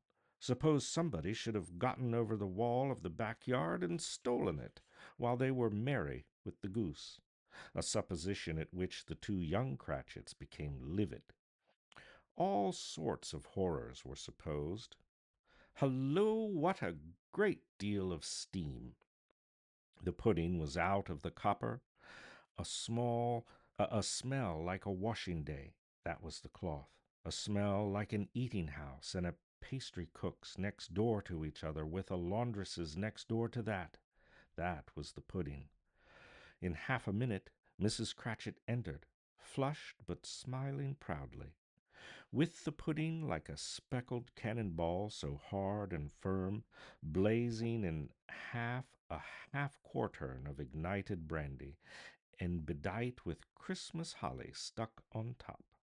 Oh, a wonderful pudding, Bob Cratchit said, and calmly, too, that he regarded it as the greatest success achieved by Mrs. Cratchit since their marriage. Mrs. Cratchit said, now that the weight was off her mind, she would confess that she had had her doubts about the quantity of flour. Everybody had something to say about it, but nobody said or thought that it was at all a small pudding for a large family. It would have been flat heresy to do so. Any Cratchit would have blushed to hint such a thing. At last the dinner was all done. The cloth was cleared, the hearth swept, and the fire made up. The compound in the jug being tasted and considered perfect, apples and oranges were put upon the table, and a shovelful of chestnuts on the fire. Then all the Cratchit family drew round the hearth in what Bob Cratchit called a circle, meaning half a one, and at Bob Cratchit's elbow stood the family display of glasses, 2 tumblers and a custard cup without a handle. These held the hot stuff from the jug, however, as well as golden goblets would have done, and Bob served it out with beaming looks, while the chestnuts on the fire sputtered and crackled noisily. Then Bob proposed, "A Merry Christmas to us all, my dears. God bless us," which all the family re-echoed. "God bless us, every one," said Tiny Tim, the last of all. He sat very close to his father's side, upon his little stool. Bob held his withered little hand in his, as if he loved the child and wished to keep him by his side, and dreaded that he might be taken from him. "Spirit," said Scrooge, with an interest he had never felt before, "tell me if Tiny Tim will live." "I see a vacant seat," replied the ghost, "in the poor chimney corner, and a crutch without an owner, carefully preserved. If these shadows remain unaltered by the future, the child will die." "No, no, oh no, kind spirit, say he will be spared." "If these shadows remain unaltered by the future, none other of my race," returned the ghost, "will find him here. What then? If he be like to die, he had better do it, and decrease the surplus population. Scrooge hung his head to hear his own words quoted by the spirit, and was overcome with penitence and grief. Man, said the ghost, if man you be in heart, not adamant, forbear that wicked cant until you have discovered what the surplus is and where it is. Will you decide what men shall live and what men shall die? It may be that in the sight of heaven you are more worthless and less fit to live than millions like this poor man's child. O God, to hear the insect on the leaf pronouncing on the too much life among his hungry brothers in the dust. Scrooge bent before the ghost's rebuke, and trembling cast his eyes upon the ground. But he raised them speedily on hearing his own name. Mr. Scrooge, said Bob, I'll give you Mr. Scrooge, the founder of the feast. The founder of the feast, indeed, cried Mrs. Cratchit, reddening. I wish I had him here. I'd give him a piece of my mind to feast upon, and I hope he'd have a good appetite for it. My dear, said Bob, the children. Christmas Day. It should be Christmas Day, I am sure, said she, on which one drinks the health of such an odious, stingy, hard, unfeeling man as Mr. Scrooge. You know he is, Robert. Nobody knows it better than you do, poor fellow. My dear, was Bob's mild answer, Christmas Day. I'll drink his health for your sake and the day's, said Mrs. Cratchit, not for his. Long life to him, a Merry Christmas and a Happy New Year. He'll be very merry and very happy, I have no doubt. The children drank the toast after her. It was the first of their proceedings which had no heartiness in it. Tiny Tim drank it last of all, but he didn't care twopence for it. Scrooge was the ogre of the family. The mention of his name cast a dark shadow on the party, which was not dispelled for a full 5 minutes. After it had passed away, they were 10 times merrier than before, from the mere relief of Scrooge the baleful being done with. Bob Cratchit told them how he had a situation in his eye for Master Peter, which would bring in, if obtained, full 5 and 6 pence weekly. The two young Cratchits laughed tremendously at the idea of Peter's being a man of business, and Peter himself looked thoughtfully at the fire from between his collars, as if he were deliberating what particular investments he should favor when he came into the receipt of that bewildering income.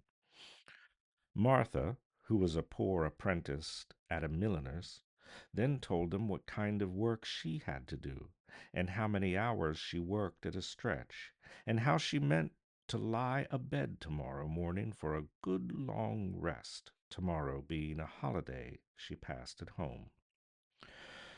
Also, how she had seen a countess and a lord some days before, and how the lord was much about as tall as Peter, at which Peter pulled up his collar so high that you couldn't have seen his head if you had been there.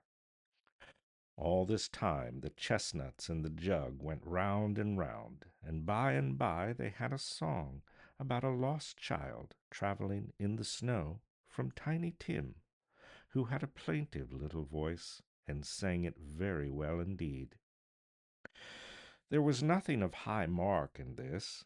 They were not a handsome family, they were not well dressed, their shoes were far from being waterproof, their clothes were scanty, and Peter might have known, and very likely did, the inside of a pawnbroker's. But they were happy, grateful, pleased with one another, and contented with the time. And when they faded, and looked happier yet in the bright sprinklings of the spirit's torch at parting. Scrooge had his eye upon them, and especially on Tiny Tim, until the last. By this time it was getting dark, and snowing pretty heavily, and as Scrooge and the spirit went along the streets, the brightness of the roaring fires in the kitchens, parlors, and all sorts of rooms was wonderful. Here the flickering of the blaze showed preparations for a cozy dinner, with hot plates baking through and through before the fire, and deep red curtains ready to be drawn to shut out cold and darkness. There, all the children of the house were running out into the snow to meet their married sisters and brothers, cousins, uncles, and aunts, and be the first to greet them. Here again were shadows on the window blinds of guests assembling, and there a group of handsome girls, all hooded and fur booted, all chattering at once, tripping lightly off to some near neighbor's house, where, woe upon the single man who saw them enter, well they knew it, in a glow. But if you had judged from the numbers of people on their way to friendly gatherings, you might have thought that no one was at home to give them welcome when they got there. Instead of every house expecting company and piling up its fires half chimney high, blessings on it how the ghost exulted, how it bared its breath and opened its capacious palm and floated on, outpouring with a generous hand its bright and harmless mirth on everything within its reach. The very lamplighter who ran on before, dotting the dusky street with specks of light, and who was dressed to spend an evening somewhere, laughed out loud as the spirit passed, though little kenned the lamplighter that he had any company but Christmas. And now, without a word of warning from the ghost, they stood upon a bleak and desert moor, where monstrous masses of rude stones were cast about as though it were the burial place of giants, and water spread itself wheresoever it listed, or would have done so but for the frost that held it prisoner, and nothing grew but moss and furze and coarse, rank grass. Down in the west the setting sun had left a streak of fiery red, which glared upon the desolation for an instant like a sullen eye, and frowning lower, lower, lower yet, was lost in the thick gloom of darkest night. "What place is this?" asked Scrooge. "A place where miners live, who labor in the bowels of the earth," returned the spirit. "But they know me. See!" A light shone from the window of a hut, and swiftly they advanced towards it. Passing through the wall of mud and stone, they found a cheerful company assembled round a glowing fire. An old, old man and woman, with their children and their children's children, and another generation beyond that, all decked out gaily in their holiday attire. The old man, in a voice seldom rose above the howling wind upon the barren waste, was singing them a Christmas song, and it had been a very old song when he was a boy, and from time to time they all joined in the chorus. So surely as they raised their voices, the old man got quite blithe and loud, and so surely as they stopped, his vigor sang again. The spirit did not tarry here, but bade Scrooge hold his robe, and passing on above the moor, sped whither? Not to see, to see. To Scrooge's horror, looking back, he saw the last of the land, a frightful range of rocks behind them, and his ears were deafened by the thundering of water as it rolled and roared and raged among the dreadful caverns it had worn, and fiercely tried to undermine the earth. Built upon a dismal reef of sunken rocks, some league or more from shore, on which the waters chafed and dashed, the wild year through there stood a solitary lighthouse. Great heaps of seaweed clung to its base, and storm birds, born of the wind, one might suppose, as seaweed of the water, rose and fell about it like the waves they skimmed. But even here, two men who watched the light and made a fire that through the loophole in the thick stone wall shed a ray of lightness on the awful sea.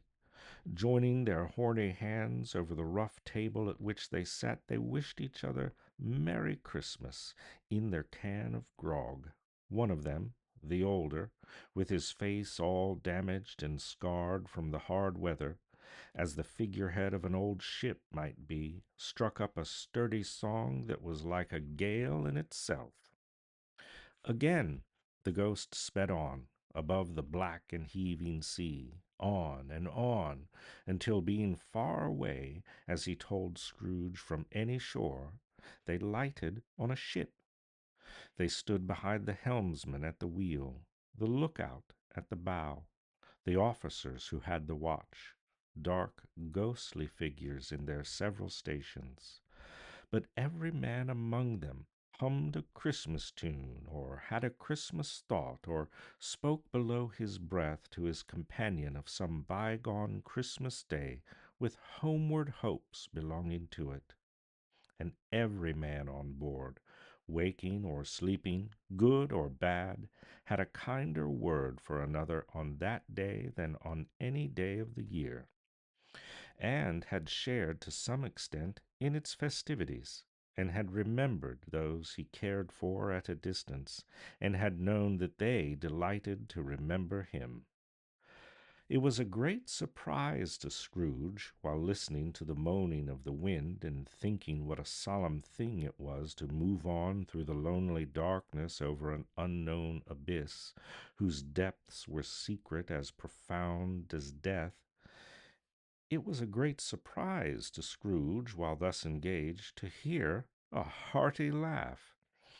It was a much greater surprise to Scrooge to recognize it as his own nephew's, and to find himself in a bright, dry, gleaming room, with the spirit standing smiling by his side, and looking at that same nephew with approving affability. "Ha, ha, ha, ha!" laughed Scrooge's nephew. "If you should see it happen, by any unlikely chance, to know a man more blessed in a laugh than Scrooge's nephew, all I can say is, I should like to know him too. Introduce him to me, and I'll cultivate his acquaintance. It is a fair, even-handed, noble adjustment of things, that while there is infection in disease and sorrow, there is nothing in the world so irresistibly contagious as laughter and good humor." When Scrooge's nephew laughed in this way, holding his side, rolling his head, twisting his face into the most extravagant contortions, Scrooge's niece, by marriage, laughed as heartily as he, and their assembled friends, being not a bit behindhand, roared out lustily. "He said that Christmas was a humbug, as I live!" cried Scrooge's nephew. "He believed it, too." "More shame for him, Fred," said Scrooge's niece indignantly. "Bless those women, they never do anything by halves. They are always in earnest." "He's a comical old fellow," said Scrooge's nephew. "That's the truth, and not so pleasant as he might be. However, his offenses carry their own punishment, and I have nothing to say against him." "I'm sure he's very rich, Fred," hinted Scrooge's niece. "At least you have always told me so." "What of that, my dear?" said Scrooge's nephew. "His wealth is of no use to him. He don't do any good with it. He don't make himself comfortable with it. He hasn't the satisfaction of thinking that he is ever going to benefit us with it." "I have no patience for him," observed Scrooge's niece. Scrooge's niece's sisters and all the other ladies expressed the same opinion. "Oh, I have," said Scrooge's nephew. "I am sorry for him. I couldn't be angry with him if I tried. Who suffers by his ill whims? Himself, always. Here he takes it into his head to dislike us, and he won't come and dine with us. What's the consequence? He don't lose much of a dinner." "Indeed, I think he loses a very good dinner," interrupted Scrooge's niece. Everybody else said the same, and they must be allowed to have been competent judges, because they had just had dinner, and with the dessert upon the table were clustered round the fire by lamplight. "Well, I'm very glad to hear it," said Scrooge's nephew, "because I haven't great faith in these young housekeepers. What do you say, Topper?" Topper had clearly got his eye on one of Scrooge's niece's sisters, for when he answered that a bachelor was a wretched outcast who had no right to express an opinion on the subject, whereas Scrooge's niece's sister, the one with the lace tucker, not the one with the roses, blushed. "Do go on, Fred," said Scrooge's niece, clapping her hands. "He never finishes what he begins to say. He is such a ridiculous fellow." Scrooge's nephew revelled in another laugh, and as it was impossible to keep the infection off, though the sister tried hard to do it with aromatic vinegar, his example was unanimously followed. "I was going to say," said Scrooge's nephew, "that the consequence of his taking a dislike to us, and not making merry with us, is, as I think, that he loses some pleasant moments which could do him no harm. I am sure he loses pleasanter companions than he can find in his own thoughts, either in his mouldy old office or his dusty chambers. I mean to give him the same chance every year, whether he likes it or not, for I pity him. He may rail at Christmas till he dies, but he can't help thinking better of it. I defy him, if he finds me going there, in good temper, year after year, and saying, 'Uncle Scrooge, how are you?' If it only puts him in the vein to leave his poor clerk £50, that's something. And I think I shook him yesterday." It was their turn to laugh now at the notion of his shaking Scrooge. But being thoroughly good-natured, and not much caring what they laughed at, so that they laughed at any rate, he encouraged them in their merriment, and passed the bottle joyously.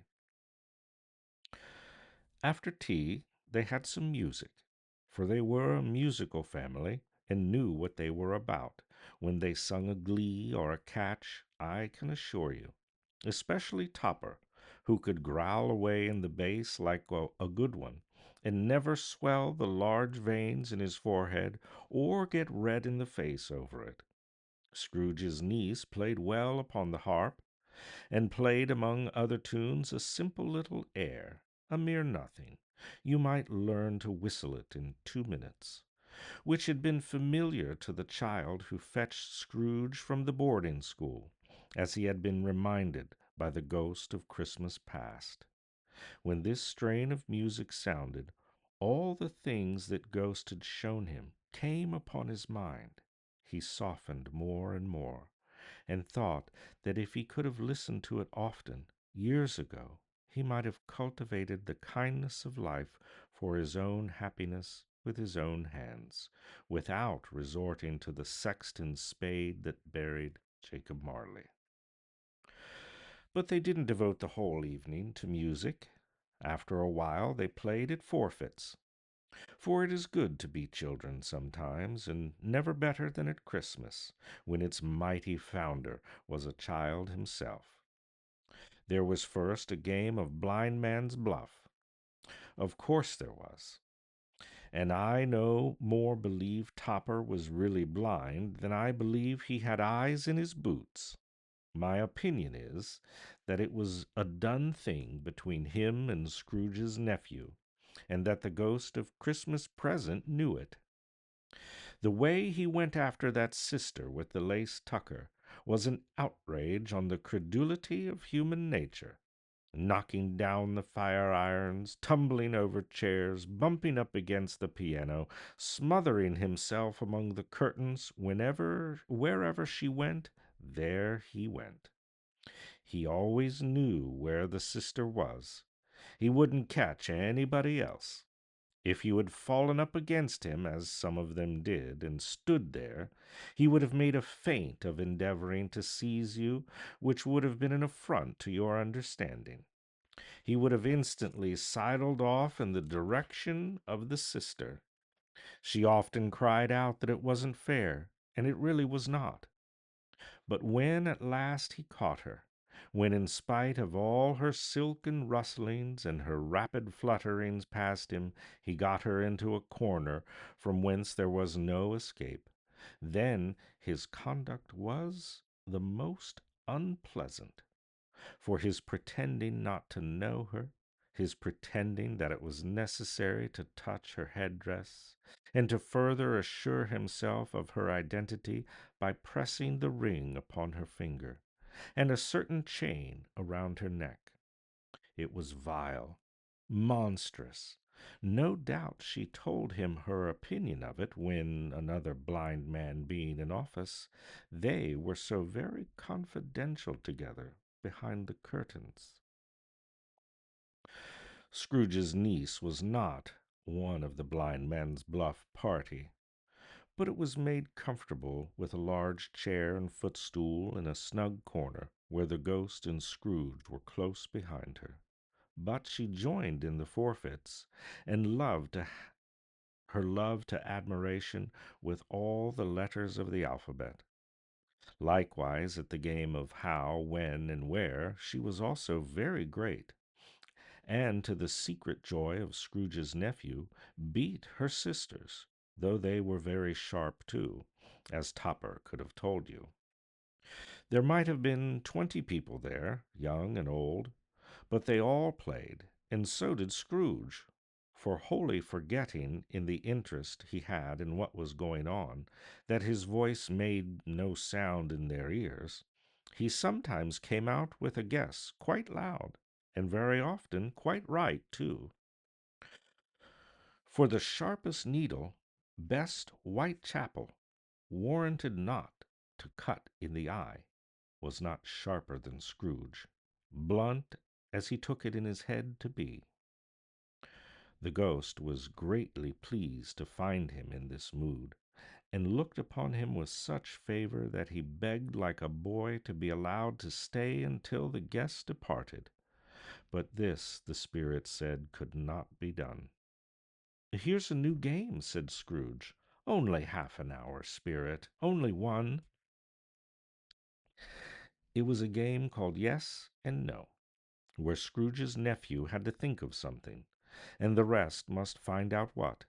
He only answered their questions with yes or no, as was the case.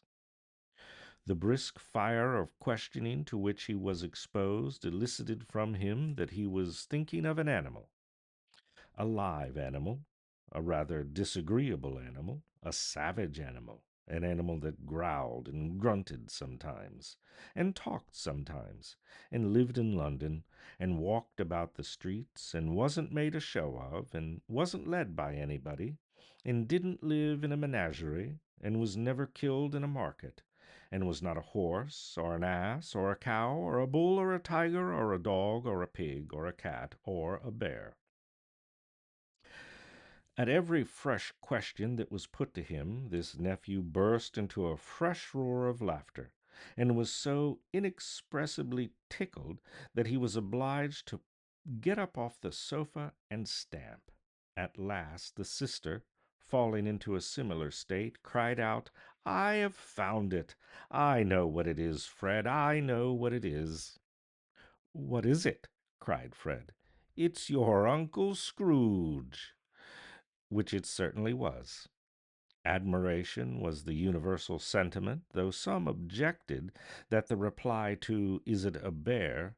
ought to have been yes, inasmuch as an answer in the negative was sufficient to have diverted their thoughts from Mr. Scrooge, supposing they had ever had any tendency that way. He has given us plenty of merriment, I am sure, Fred, and it would be ungrateful not to drink his health. Here's a glass of mulled wine ready to our hand at the moment, and I say, Uncle Scrooge. Uncle Scrooge, they all cried. A Merry Christmas and a Happy New Year to the old man wherever he is, said Scrooge's nephew. He wouldn't take it from me, but he may have it none the less. Uncle Scrooge. Uncle Scrooge had imperceptibly become so gay and light of heart that he would have pledged the unconscious company in return, and thanked them in an inaudible speech if the ghost had given him time. But the whole scene passed off in the breath of the last words spoken by his nephew, and he and the spirit were again upon their travels. Much they saw, and far they went, and many homes they visited, but always with a happy end. The spirits stood beside sick beds, and they were cheerful. On foreign lands, and they were close to home. By struggling men, and they were patient in their greater hope. By poverty, and it was rich. In almshouse, hospital, and jail, in misery's every refuge, where vain man is in his little brief authority, had not made fast the door and barred the spirit out, he left his blessing, and taught Scrooge his precepts. It was a long night, and if it were only a night, but Scrooge had his doubts of this, because the Christmas holidays appeared to be condensed into the space of time they passed together. It was strange, too, that while Scrooge remained unaltered in his outward form, the ghost grew older, clearly older. Scrooge had observed this change, but never spoke of it until they left a children's Twelfth Night party, when looking at the spirit as they stood together in an open place, he noticed that its hair was gray. Are spirits' lives so short? Asked Scrooge. My life upon this globe is very brief, replied the ghost. It ends tonight. Tonight? Cried Scrooge. Tonight at midnight. Hark! The time is drawing near. The chimes were ringing the 3/4 past 11 at that moment. Forgive me if I am not justified in what I asked, said Scrooge, looking intently at the spirit's robe, but I see something strange, and not belonging to yourself, protruding from your skirts. Is it a foot or a claw? It might be a claw, for the flesh there is upon it, was the spirit's sorrowful reply. Look here. From the foldings of its robe it brought 2 children, wretched, abject, frightful, hideous, miserable. They knelt down at its feet and clung upon the outside of its garment. O man, look here, look down here, exclaimed the ghost. They were a boy and girl, yellow, meager, ragged, scowling, wolfish, but prostrate, too, in their humility. Where graceful youth should have filled their features out and touched them with its freshest tints, a stale and shriveled hand like that of age had pinched and twisted them and pulled them into shreds. Where angels might have sat enthroned, devils lurked and glared out menacing. No change, no degradation, no perversion of humanity in any grade, though all the mysteries of wonderful creation has monsters half so horrible and dread. Scrooge started back, appalled. Having them shown to him in this way, he tried to say they were fine children, but the words choke themselves rather than be parties to a lie of such enormous magnitude. Spirit, are they yours? They are man's, said the spirit, looking down upon them, and they cling to me, appealing from their fathers. The boy is ignorance, the girl is want. Beware them both, and all of their degree, but most of all, beware this boy, for on his brow I see that written which is doom, unless the writing be erased. Deny it, cried the spirit, stretching out its hand toward the city. Slander those who tell it ye. Admit it for your factious purposes, and make it worse, and abide the end. Have they no refuge or recourse? Cried Scrooge. Are there no prisons? Said the spirit, turning on him for the last time with his own words. Are there no workhouses? The bell struck 12. Scrooge looked about him for the ghost, and saw it not. As the last stroke ceased to vibrate, he remembered the prediction of old Jacob Marley, and lifting up his eyes, he beheld a solemn phantom, draped and hooded, coming like a mist along the ground towards him. Chapter 4. The Last of the Spirits.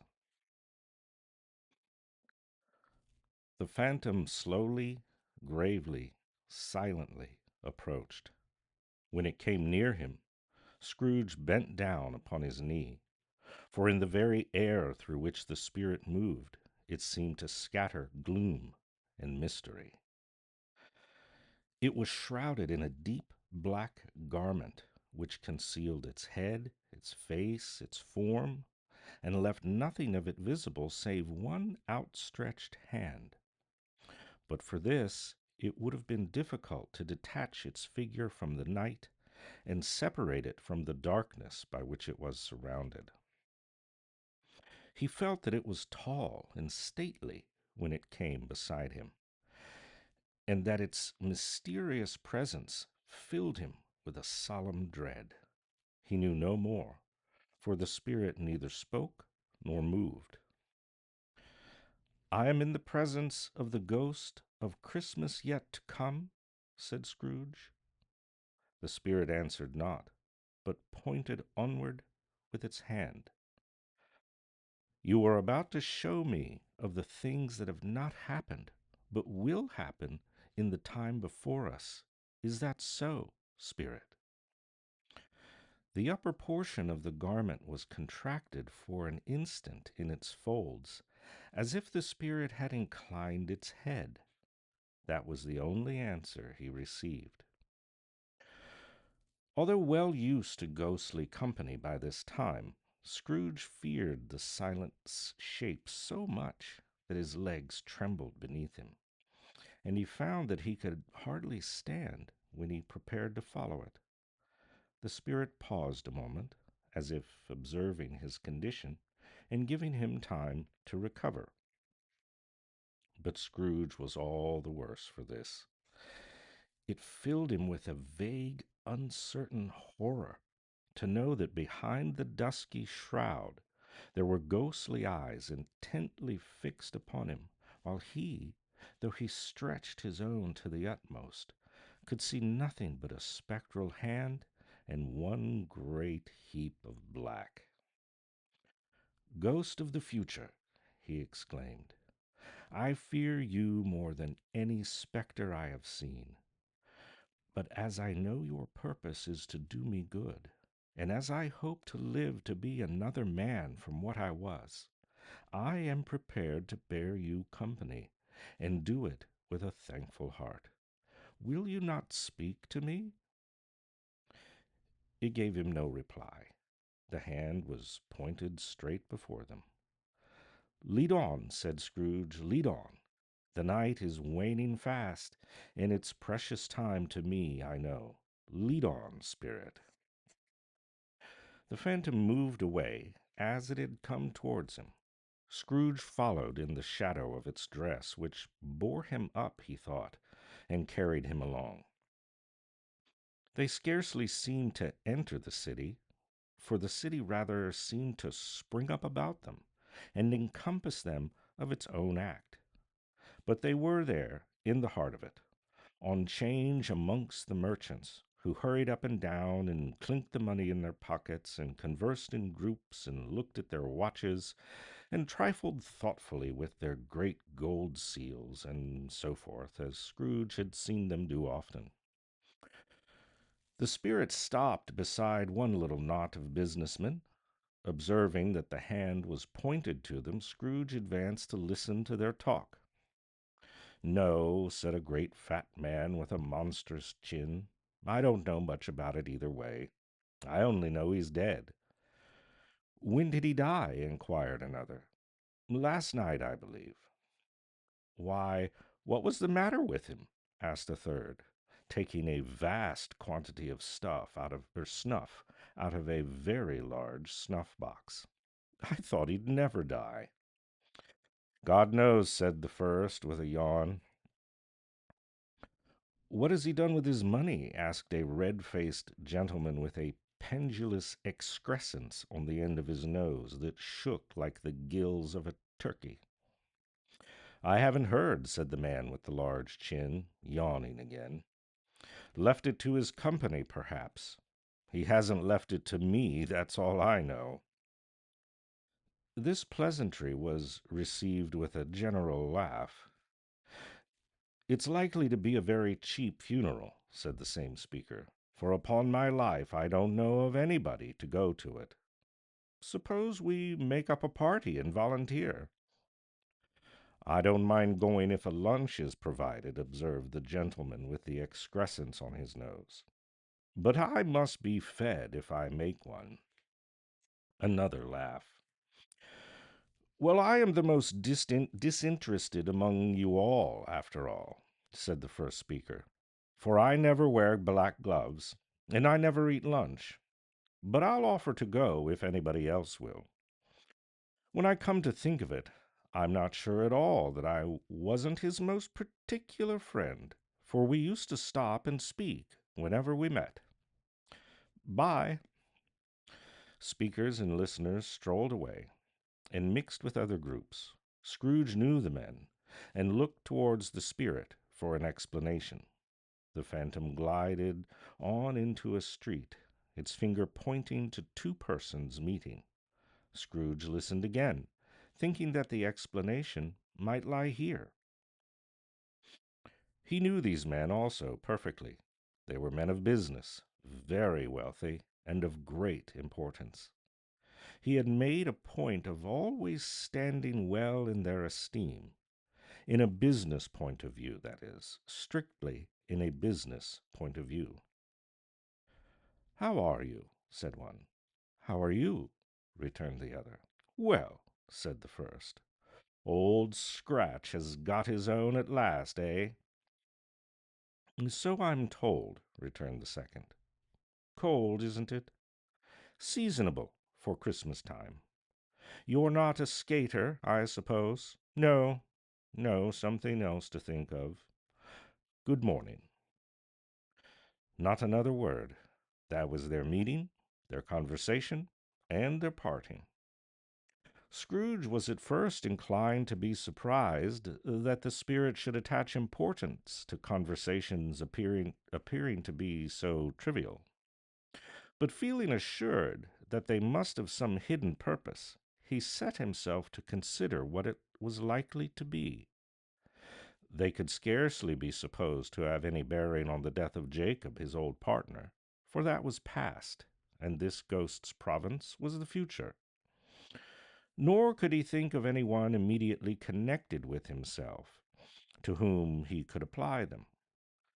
But nothing doubting that, to whomever they applied, they had some latent moral for his own improvement, he resolved to treasure up every word he heard, and everything he saw, and especially to observe the shadow of himself when it appeared, for he had an expectation that the conduct of his future self would give him the clue that he missed, and would render the solution of these riddles easy.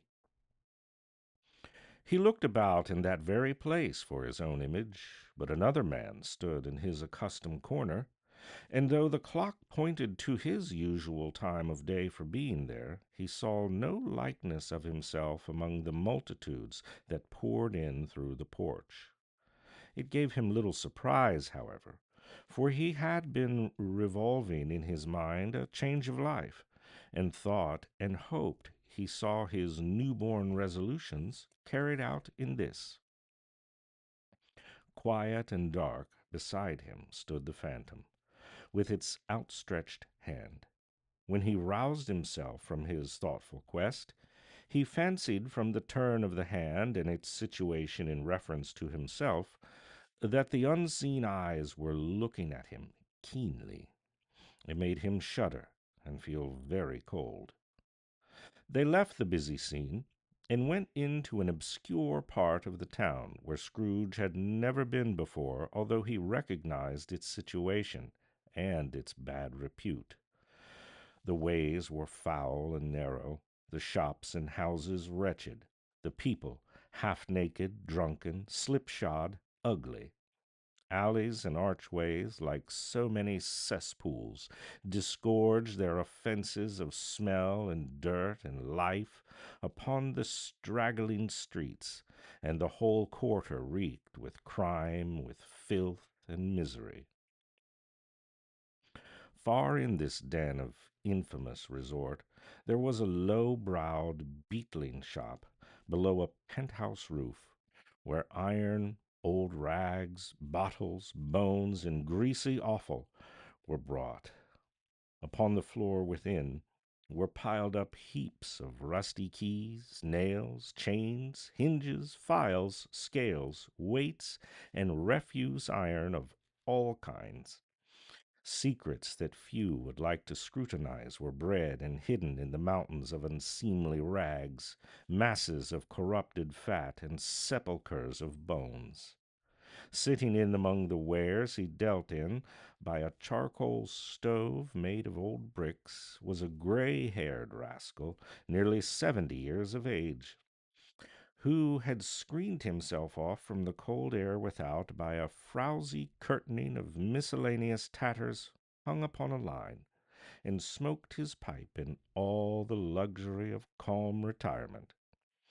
Scrooge and the Phantom came into the presence of this man just as a woman with a heavy bundle slunk into the shop. But she had scarcely entered when another woman, similarly laden, came in too, and she was closely followed by a man in faded black, who was no less startled by the sight of them than they had been upon the recognition of each other. After a short period of blank astonishment, in which the old man with the pipe had joined them, they all burst into a laugh. "Let the charwoman alone to be first," cried she who had entered first. "Let the laundress alone to be the second, and let the undertaker's man alone to be third. Look here, old Joe, here's a chance, if we haven't all three met here without meaning it." "You couldn't have met in a better place," said old Joe, removing his pipe from his mouth. "Come into the parlor. You were made free of it long ago, you know, and the other two aren't strangers. Stop till I shut the door of the shop. Ah, how it squeaks! There ain't such a rusty bit of metal in this place as its own hinges, I believe, and I'm sure there's no such old bones here as mine. We're all suitable to our calling. We're well matched. Come into the parlor. Come into the parlor." The parlor was the space behind the screen of rags. The old man raked the fire together with an old stair-rod, and having trimmed his smoky lamp, for it was night, with the stem of his pipe, he put it in his mouth again. While he did this, the woman who had already spoken threw her bundle on the floor and sat down in a flaunting manner on a stool, crossing her elbows on her knees and looking with a bold defiance at the other two. "What odds, then? What odds, Mrs. Dilber?" she said. "Every person has a right to take care of themselves. He always did." "That's true indeed," said the laundress. "No man more so." "Why, then, don't stand there staring as if you're afraid, woman. Who's the wiser? We're not going to pick holes in each other's coats, I suppose." "No, indeed," said Mrs. Dilber, and the man together. "We should hope not." "Very well, then," cried the woman. "That's enough. Who's the worse for the loss of a few things like these? Not a dead man, I suppose." "No, indeed," said Mrs. Dilber, laughing. "If he wanted to keep 'em after he was dead, a wicked old screw," pursued the woman, "why wasn't he natural in his lifetime? If he had been, he'd have had somebody to look after him when he was struck with death, instead of lying gasping out his last there all alone by himself." "It's the truest word that was ever spoke," said Mrs. Dilber. "It was a judgment on him." "I wish it was a little heavier one," replied the woman.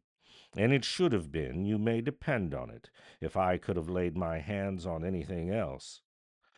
Open that bundle, old Joe, and let me know the value of it. Speak plain. I'm not afraid to be the first, nor afraid for them to see it. We know pretty well that we were helping ourselves before we met here, I believe. It's no sin. Open the bundle, Joe." But the gallantry of her friends would not allow this, and the man in faded black, mounting the breech first, produced his plunder. It was not too extensive. A seal or two, a pencil case, a pair of sleeve buttons, and a brooch of no great value were all. They were severally examined and appraised by old Joe, who chalked the sums he was disposed to give for each upon the wall, and added them up into a total when he found there was nothing more to come. "That's your account," said Joe, "and I wouldn't give another sixpence if I was to be boiled for not doing it. Who's next?" Mrs. Dilber was next. Sheets and towels, a little wearing apparel, 2 old-fashioned silver teaspoons, a pair of sugar tongs, and a few boots. Her account was stated on the wall in the same manner. "I always give too much to the ladies. It's a weakness of mine, and that's the way I ruin myself," said old Joe. "That's your account. If you asked me for another penny and made it an open question, I'd repent of being so liberal and knock off half a crown." "And now undo my bundle, Joe," said the first woman. Joe went down on his knees for the greater convenience of opening it, and having unfastened a great many knots, dragged out a large and heavy roll of some dark stuff.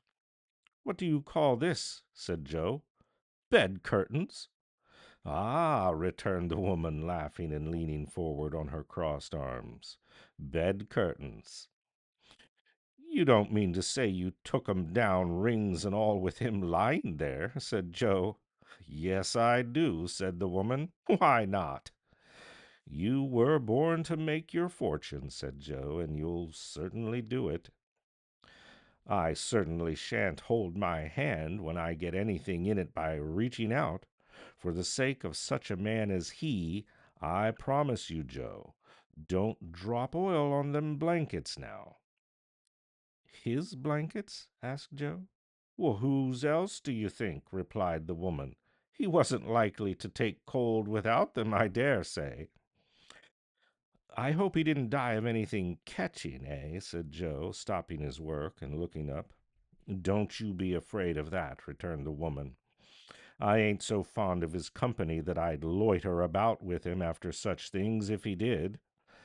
Ah, you may look through that shirt till your eyes ache, but you won't find a hole in it, nor a threadbare place. It's the best shirt he had, and a fine one, too. They'd have wasted it if it hadn't been for me." "What do you call wasting of it?" asked old Joe. putting it on him to be buried in, to be sure, the woman said with a laugh. Somebody was fool enough to do it, but I took it off again. If calico ain't good enough for such a purpose, it isn't good enough for anything. It's quite as becoming to the body. He can't look uglier than he did in that shirt. Scrooge listened to this dialogue in horror. As they sat grouped about their spoil in the scanty light afforded by the old man's lamp, he viewed them with a detestation and disgust, which could hardly have been greater, though they had been obscene demons marketing the corpse itself. Ha! Laughed the same woman when old Joe produced a flannel bag with money in it, told out their several gains on the ground. This is the end of it, you see. He frightened everyone away from him when he was alive to profit us when he was dead. Spirit, said Scrooge, shuddering from head to foot, I see, I see. The case of this unhappy man might be my own. My life tends that way now. Merciful heaven, what is this? He recoiled in terror, for the scene had changed, and now he almost touched a bed, a bare, uncurtained bed, on which beneath a ragged sheet there lay something covered up, which, although it was silent, announced itself in awful language. The room was very dark, too, to be observed with any accuracy, though Scrooge glanced around in it in obedience to a secret impulse, anxious to know what kind of room it was. A pale light, rising in the outer air, fell straight upon the bed, and on it, plundered and bereft, unwatched, unwept, uncared for, was the body of this man. Scrooge glanced towards the phantom. Its steady hand was pointing to the head. The cover was so carelessly adjusted that the slightest raising of it, the motion of a finger on Scrooge's part, would have disclosed the face. He thought of it, felt how easy it would be to do, and longed to do it. But he had no more power to withdraw the veil than to dismiss the spectre at his side. O cold, cold, rigid, dreadful death, set up thine altar here, and dress it with such terrors as thou hast at thy command, for this is thy dominion. But of the loved, revered, and honored head, thou canst not turn one hair to thy dread purposes, or make one feature odious. It is not that the hand is heavy and will fall down when released. It is not that the heart and pulse are still, but that the hand was open, generous, and true, the heart brave, warm, and tender, and the pulse a man's. Strike, shadow, strike, and see his good deeds springing from the wound to sow the world with life immortal. No voice pronounced these words in Scrooge's ears, and yet he heard them when he looked upon the bed. He thought, if this man could be raised up now, what would be his foremost thoughts? Avarice, hard dealing, griping cares? They have brought him to a rich end, truly. He lay in the dark, empty house, not with a man, a woman, or a child, to say that he was kind to me in this or that. And for the memory of one kind word, I will be kind to him. A cat was tearing at the door, and there was a sound of gnawing rats beneath the hearthstone. What they wanted in the room of death, and why they were so relentless and disturbed, Scrooge did not dare to think. Spirit, he said, this is a fearful place. In leaving it, I shall not leave its lesson, trust me. Let us go. Still, the ghost pointed with an unmoved finger to the head. I understand you, Scrooge returned, and I would do it if I could. But I have not the power, Spirit. I have not the power. Again it seemed to look upon him. If there is any person in the town who feels emotion caused by this man's death, said Scrooge, quite agonized, show that person to me, Spirit, I beseech you. The phantom spread its dark robe before him for a moment, like a wing, and withdrawing it, revealed a room by daylight, where a mother and her child were. She was expecting someone, and with anxious eagerness, for she walked up and down the room, started at every sound, looked out from the window, glanced at the clock, tried, but in vain, to work with her needle and thread, and could hardly bear the voices of the children in their play. At length the long-expected knock was heard. She hurried to the door and met her husband, a man whose face was careworn and depressed, though he was young. There was a remarkable expression in it now, a kind of serious delight of which he felt ashamed, and which he struggled to repress.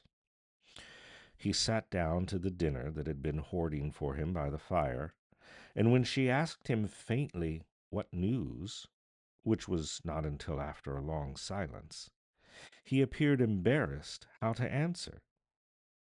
Is it good, she said, or bad, to help him? Bad, he answered. We are quite ruined? No, there's hope yet, Caroline. If he relents, she said, amazed, there is. Nothing is past hope if such a miracle has happened. He is past relenting, said her husband. He is dead. She was a mild and patient creature, if her face spoke truth. But she was thankful in her soul to hear it, and she said so with clasped hands. She prayed forgiveness the next moment, and was sorry, but the first was the emotion of her heart. What the half-drunken woman whom I told you of last night said to me, when I tried to see him and obtain a week's delay, and what I thought was a mere excuse to avoid me, turns out to have been quite true. He was not only very ill, but dying even then. To whom will our debts be transferred? I don't know, but before that time we shall be ready with the money. And even though we were not, it would be bad fortune indeed to find so merciless a creditor in his successor. We may sleep tonight with light hearts, Caroline. Yes, soften it as they would, their hearts were lighter. Their children's faces, hushed and clustered round to hear what they so little understood, were brighter. And it was a happier house for this man's death. The only emotion that the ghost could show him, caused by the event, was one of pleasure. Let me see some tenderness connected with a death, said Scrooge, or that dark chamber spirit which we left just now will be for ever present to me. The ghost conducted him through several streets familiar to his feet, and as they were going along, Scrooge looked here and there to find himself, but nowhere was he to be seen. They entered poor Bob Cratchit's house, the dwelling he had visited before, and found the mother and the children seated round the fire. Quiet, very quiet. The noisy little Cratchits were as still as statues in one corner, and sat looking up at Peter, who had a book before him. The mother and daughters were engaged in sewing, but surely they were very quiet. And he took a child, and set him in the midst of them. Where had Scrooge heard those words before? He had not dreamed then. The boy must have read them out as he and the spirit crossed the threshold. Why did he not go on? The mother laid her work upon the table and put a hand up to her face. The color hurts my eyes, she said. The color? Ah, poor Tiny Tim. They're better now again, said Cratchit's wife. It makes them weak by candlelight, and I wouldn't show weak eyes to your father when he comes home for the world. It must be near his time. Past it, rather, Peter answered, shutting up his book. But I think he's walked a little slower than he used to these last few evenings, Mother. They were very quiet again. At last she said, in a steady, cheerful voice that only faltered once, I've known him walk with I've known him walk with Tiny Tim upon his shoulder very fast indeed. And so have I, cried Peter, often. And so have I, exclaimed another. So had all. But he was very light to carry, she resumed, intent upon her work. And his father loved him so that it was no trouble, no trouble. And there's your father at the door. She hurried out to meet him, and little Bob in his comforter, he had need of it, poor fellow, came in. His tea was ready for him on the hob, and they all tried who should help him to it the most. Then the two young Cratchits got up on his knee and laid each a little cheek against his face, as if they said, Don't mind it, father, don't be grieved. Bob was very cheerful with them. He spoke pleasantly to all the family. He looked at the work upon the table and praised the industry and speed of Mrs. Cratchit and the girls. They would be done long before Sunday, he said. Sunday. You went today, then, Robert, said his wife. Yes, my dear. I wish you could have gone. It would have done you good to see how green a place it is. But you'll see it often. I promised him that I would walk there on a Sunday. My little, little child, cried Bob. My little child. He broke down all at once. He couldn't help it. If he could have helped it, he and his child would have been further apart than perhaps they were now. He left the room and went upstairs into the room above, which was lighted cheerfully and hung with Christmas. There was a chair set close beside the child, and there were signs of someone having been there lately. Poor Bob sat down in it, and when he had thought a little and composed himself, he kissed the little face. He was reconciled to what had happened, and he went down again quite happy. They drew about the fire and talked, the girls and mother working still. Bob told them of the extraordinary kindness of Mr. Scrooge's nephew, whom he had scarcely seen but once, and who, meeting him in the street that day, and seeing that he looked a little, just a little down, you know, said Bob, inquired what had happened to distress him. On which, said Bob, for he is the pleasantest spoken gentleman you ever heard, I told him. I am heartily sorry for it, Mr. Cratchit, he said, and heartily sorry for your good wife. By the by, how he ever knew that, I don't know. Knew what, my dear? Why, that you're a good wife. Everybody knows that, said Peter. Very well observed, my boy, cried Bob. I hope they do. Heartily sorry, he said, for your good wife. If I can be of any service to you in any way, he said, giving me his card, that's where I live. Pray, come to me. Now it wasn't, cried Bob, for the sake of anything he might be able to do for us, so much as for his kind way, that he was quite delightful. It really seemed as if he had known our Tiny Tim and felt with us. I'm sure he's a good soul, said Mrs. Cratchit. You would be surer of it, my dear, if you saw him and spoke to him. I shouldn't be at all surprised, mark what I say, if he got Peter a better situation. Only hear that, Peter, said Mrs. Cratchit. And then, cried one of the girls, Peter will be keeping company with someone and setting up for himself. Get along with you, retorted Peter, grinning. It's just as likely as not, said Bob, one of these days, though there's plenty of time for that, my dear.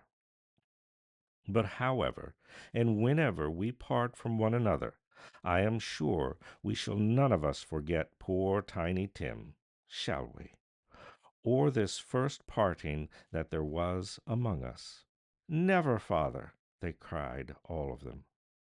And I know, said Bob, I know, my dears, that when we recollect how patient and how mild he was, although he was a little child, we shall not quarrel easily among ourselves and forget poor Tiny Tim in doing it. No, never, father, they all cried again. I am very happy, said little Bob. I am very happy. Mrs. Cratchit kissed him. His daughters kissed him. The two young Cratchits kissed him. And Peter and himself shook hands. Spirit of Tiny Tim, thy childish essence was from God. Spectre, said Scrooge, something informs me that our parting moment is at hand. I know it, but I know not how.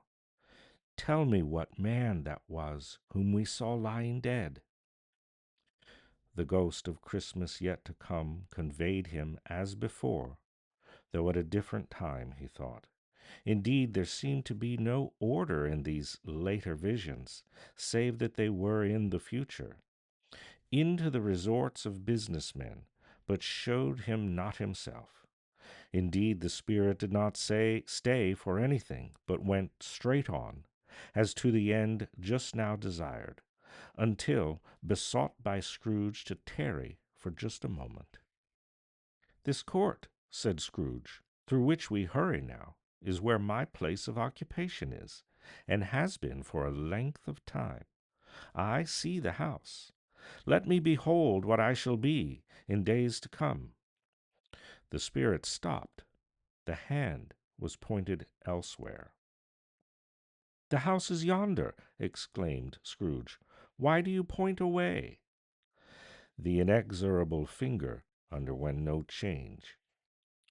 Scrooge hastened to the window of his office and looked in. It was an office still, but not his. The furniture was not the same, and the figure in the chair was not himself. The phantom pointed as before. He joined it once again, and wondering why and whither he had gone, accompanied it until they reached an iron gate. He paused to look round before entering. A churchyard. Here, then, the wretched man whose name he had now to learn lay underneath the ground. It was a worthy place, walled in by houses, overrun by grass and weeds, the growth of vegetation's death, not life, choked up with too much burying, fat with repleted appetite, a worthy place. The spirit stood amongst the graves and pointed down to one. He advanced towards it, trembling. The phantom was exactly as it had been, but he dreaded that he saw new meaning in its solemn shape. Before I draw nearer to that stone to which you point, said Scrooge, answer me one question. Are these the shadows of things that will be, or are they shadows of things that might be only? Still the ghost pointed downward to the grave by which it stood. Men's courses will foreshadow certain deeds, to which, if persevered in, they must lead. But if the courses be departed from, the ends will change. Say it is thus with what you show me. The spirit was as immovable as ever. Scrooge crept towards it, trembling as he went, following the finger, read upon the stone of the neglected grave his own name, Ebenezer Scrooge. "Am I the man who lay upon the bed?" he cried, upon his knees. The finger pointed from the grave to him and back again. "No, spirit, oh, no, no!" The finger was still there. "Spirit," he cried, clutching at its robe, "hear me! I am not the man I was. I will not be the man I must have been but for this intercourse. Why show me this, if I am past all hope?" For the first time the hand appeared to shake. "Good spirit," he pursued, as down upon the ground he fell before it, "your nature intercedes for me and pities me. Assure me that I may yet change these shadows that you've shown me by an altered life." The kind hand trembled. "I will honor Christmas in my heart, and try to keep it all the year. I will live in the past, present, and the future. The spirits of all three shall strive within me. I will not shut out the lessons that they teach. Oh, tell me I may sponge away the writing on this stone." In his agony, he caught the spectral hand. It sought to free itself, but he was strong in his entreaty and detained it. The spirit, stronger yet, repulsed him. Holding up his hands in a last prayer to save his fate and have it reversed, he saw an alteration in the phantom's hood and dress. It shrunk, collapsed, and dwindled down into a bedpost. Chapter 5. The End of It. Yes, and the bedpost was his own. The bedpost was his own. The room was his own. Best and happiest of all, the time before him was his own to make amends in. "I will live in the past, the present, and the future," Scrooge repeated, as he scrambled out of bed. "The spirits of all three shall strive within me. Old Jacob Marley, heaven, and the Christmas time be praised for this. I say it on my knees, old Jacob, on my knees." He was so fluttered and so glowing with his good intentions that his broken voice would scarcely answer to his call. He had been sobbing violently in his conflict with the spirit, and his face was wet with tears. "They are not torn down," cried Scrooge, folding one of his bed curtains in his arms. "They are not torn down, rings and all. They are here. I am here. The shadows of the things that would have been may be dispelled. They will be. I know they will be." His hands were busy with his garments all this time, turning them inside out, putting them on upside down, tearing them, mislaying them, making them parties to every kind of extravagance. "I don't know what to do," cried Scrooge, laughing and crying in the same breath, and making a perfect lacoon of himself in his stockings. "I'm as light as a feather. I'm as happy as an angel. I'm as merry as a schoolboy. I'm as giddy as a drunken man. A Merry Christmas to everybody. A Happy New Year to all the world. Hallo there, whoop, hallo." He had frisked into the sitting room, and was now standing there perfectly winded. "There's the saucepan that the gruel was in," cried Scrooge, starting off again and frisking around the fireplace. "There's the door by which the ghost of Jacob Marley entered. There's the corner where the ghost of Christmas Present sat. There's the window where I saw the spirits wandering. It's all right. It's all true. It all happened. Ha ha ha!" Really, for a man who had been out of practice for so many years, it was a splendid laugh, a most illustrious laugh, the father of a long, long line of brilliant laughs. "I don't know what day of the month it is," said Scrooge. "I don't know how long I've been among the spirits. I don't know anything. I'm quite a baby. Well, never mind. I don't care. I'd rather be a baby. Hello! Hello there!" He was checked in his transports by the churches ringing out the lustiest peals he had ever heard. Clash, clang, hammer, ding, dong, bell, bell, dong, ding, hammer, clash, clash. Oh, glorious, glorious! Running to the window, he opened it and put out his head. No fog, no mist, clear, bright, jovial, stirring, cold, cold, piping for the blood to dance in. Golden sunlight, heavenly sky, sweet fresh air, merry bells. Oh, glorious, glorious! "What's today?" cried Scrooge, calling downward to a boy in Sunday clothes, who perhaps had loitered in to look about him. "Eh?" returned the boy, with all his might and wonder. "What's to-day, my fine fellow?" said Scrooge. "To-day?" the boy replied. "Why, Christmas Day." "It's Christmas Day," said Scrooge to himself. "I haven't missed it. The spirits have done it all in one night. They can do anything they like. Of course they can. Of course they can. Hello, my fine fellow." "Hello," returned the boy.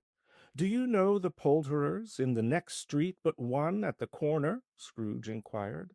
"I should hope I did," replied the lad. "An intelligent boy," said Scrooge. "A remarkable boy. Do you know whether they've sold the prize turkey that was hanging up there? Not the little prize turkey, the big one." "What? The one as big as me?" returned the boy. "What a delightful boy!" said Scrooge. "It's a pleasure to talk to him. Yes, my buck." "It's hanging there now," replied the boy. "Is it?" said Scrooge. "Go and buy it." "Walker!" exclaimed the boy. "No, no," said Scrooge. "I am in earnest. Go and buy it, and tell him to bring it here, that I may give them the direction where to take it. Come back with the man, and I'll give you a shilling. Come back with him in less than 5 minutes, and I'll give you half a crown." The boy was off like a shot. He must have had a steady hand at a trigger who could have shot off half so fast.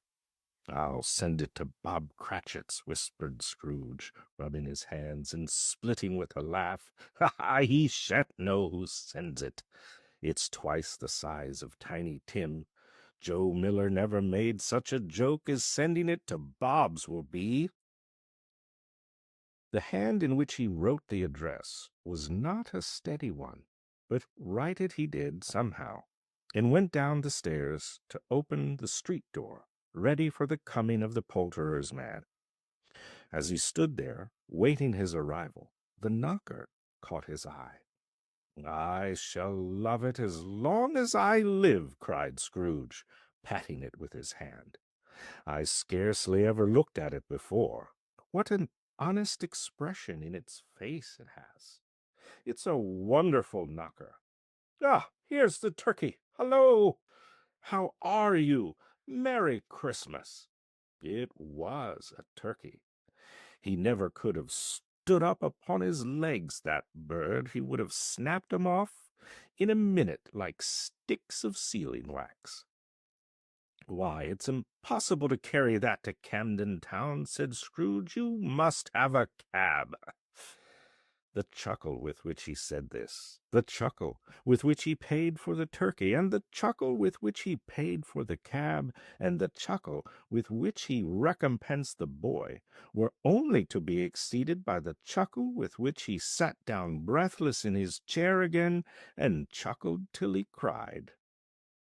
Shaving was not an easy task, for his hand continued to shake very much, and shaving requires attention, even when you don't dance while you're at it. But if he had cut off the end of his nose, he would have put a piece of sticking plaster over it and been quite satisfied. He dressed himself all in his best, and at last got out into the streets. The people were by this time pouring forth as he had seen them with the ghost of Christmas present, and walking with his hands behind him, Scrooge regarded every one with a delighted smile. He looked so irresistibly pleasant, in a word, that 3 or 4 good-humored fellows said, "Good morning, sir. A Merry Christmas to you." And Scrooge said often afterwards that of all the blithe sounds he had ever heard, those were the blithest in his ears. He had not gone far, when coming on towards him, he beheld the portly gentleman who had walked into his counting-house the day before. Scrooge and Marley's, I believe. It sent a pang across his heart to think how this old gentleman would look upon him when they met. But he knew what path lay straight before him, and he took it. "My dear sir," said Scrooge, quickening his pace and taking the old gentleman by both his hands, "how do you do? I hope you succeeded yesterday. It was very kind of you. A Merry Christmas to you, sir." "Mr. Scrooge?" "Yes," said Scrooge, "that is my name, and I fear it may not be pleasant to you. Allow me to ask your pardon. And will you have the goodness—" Here Scrooge whispered in his ear. "Lord bless me!" cried the gentleman, as if his breath were gone. "My dear Mr. Scrooge, are you serious?" "If you please," said Scrooge. "Not a farthing less. A great many back payments are included in it, I assure you. Will you do me that favor, sir?" "My dear sir," said the other, shaking hands with him, "I don't know what to say to such munificence." "Oh, don't say anything, please," retorted Scrooge. "Come and see me. Will you come and see me?" "I will," cried the old gentleman, and it was clear that he meant to do it. "Thank'ee," said Scrooge. "I am much obliged to you. I thank you 50 times. Bless you." He went to church, and walked about the streets, and watched the people hurrying to and fro, and patted children on the head, questioned beggars, and looked down into the kitchens of houses, and up to the windows, and found that everything could yield him pleasure. He had never dreamed that any walk, that anything, could give him so much happiness. In the afternoon he turned his steps towards his nephew's house. He passed the door a dozen times before he had the courage to go up and knock, but he made a dash and did it.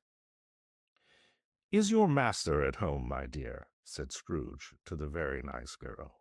"Yes, sir." "Where is he, my love?" said Scrooge. "He's in the dining-room, sir, along with mistress. I'll show you upstairs, if you please." "Thank'ee, he knows me," said Scrooge, with his hand already on the dining-room lock. "I'll go in here, my dear." He turned it gently, and sidled his face in round the door. They were looking at the table, which was spread out in great array, for these young housekeepers are always nervous on such points, and like to see that everything is right. "Fred," said Scrooge. Dear heart alive, how his niece by marriage started! Scrooge had forgotten, for the moment, about her sitting in the corner with a footstool, or he wouldn't have done it on my account. "Why, bless my soul!" cried Fred. "Who's that?" "It is I, your uncle, Scrooge. I have come to dinner. Will you let me in, Fred?" "Let him in? It's a mercy he didn't shake his arm off. He was at home in 5 minutes. Nothing could be heartier. His niece looked just the same. So did Topper when he came. So did the sister when she came. So did everyone when they came. Wonderful party. Wonderful games. Wonderful unanimity. Wonderful happiness. But he was early at the office the next morning. Oh, he was early there. If he could only get there first and catch Bob Cratchit coming late. That was the thing he had set his heart upon, and he did it, yes, he did. The clock struck 9. No Bob. A quarter past. No Bob. He was a full 18 minutes and a half behind his time. Scrooge sat with his door wide open, that he might see him come into the tank. His hat was off before he opened the door, his comforter too. He was on his stool in a jiffy, driving away with his pen as if he were trying to overtake 9 o'clock. "Hello," growled Scrooge, in his accustomed voice, as near as he could feign it. "What do you mean, coming in here at this time of day?"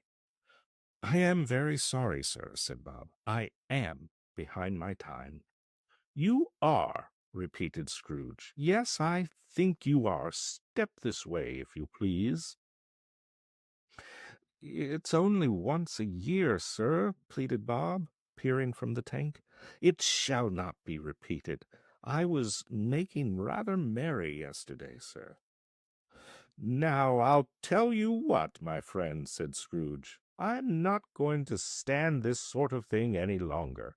And therefore," he continued, leaping from his stool and giving Bob such a dig in the waistcoat that he staggered back into the tank again, "and therefore I am about to raise your salary." Bob trembled and got a little nearer to the ruler. He had a momentary idea of knocking Scrooge down with it, holding him, and calling to the people in the court for help and a straitjacket. "A Merry Christmas, Bob," said Scrooge, with an earnestness that could not be mistaken, as he clapped him on the back. "A merrier Christmas, Bob, my good fellow, than I have given you for many a year. I'll raise your salary and endeavor to assist your struggling family. We will discuss your affairs this very afternoon over a Christmas bowl of smoking bishop, Bob. Make up the fires and buy another coal scuttle before you dot another I, Bob Cratchit." Scrooge was better than his word. He did it all and infinitely more. And to Tiny Tim, who did not die, he was a second father. He became as good a friend, as good a master, and as good a man as the old city knew, or any other good old city, town, or borough that is in the good old world. Some people laughed to see the alteration in him, but he let them laugh, and little heeded them, for he was wise enough to know that nothing ever happened on this globe for good at which some people did not have their fill of laughter in the outset. And knowing that such as these would be blind anyway, he thought it quite as well that they should wrinkle up their eyes in grins as have the malady in less attractive forms. His own heart laughed, and that was quite enough for him. He had no further intercourse with the spirits, but lived upon the total abstinence principle ever afterwards, and it was always said of him that he knew how to keep Christmas well, if any man alive possessed the knowledge. May that truly be said of us and all of us. And so, as Tiny Tim observed, God bless us, every one. Well, that's the end of Dickens' A Christmas Carol. I hope you've enjoyed following along. And may it truly be said of us that we've learned to keep Christmas well. I've really enjoyed reading with you, and I'm excited to announce my next live reading. On December 24th, I'll be streaming A Visit from St. Nicholas by Clement Clark Moore. This is commonly known as "'Twas the Night Before Christmas." And please stay tuned for announcements of future series where I'll take us through everything from great poetry and literature to selections from the Bible and other spiritual works. I hope you'll join me for everything that sparks your interest. Once again, my name is Kevin Kidd. This has been a live reading of A Christmas Carol by Charles Dickens. Thanks very much for joining me.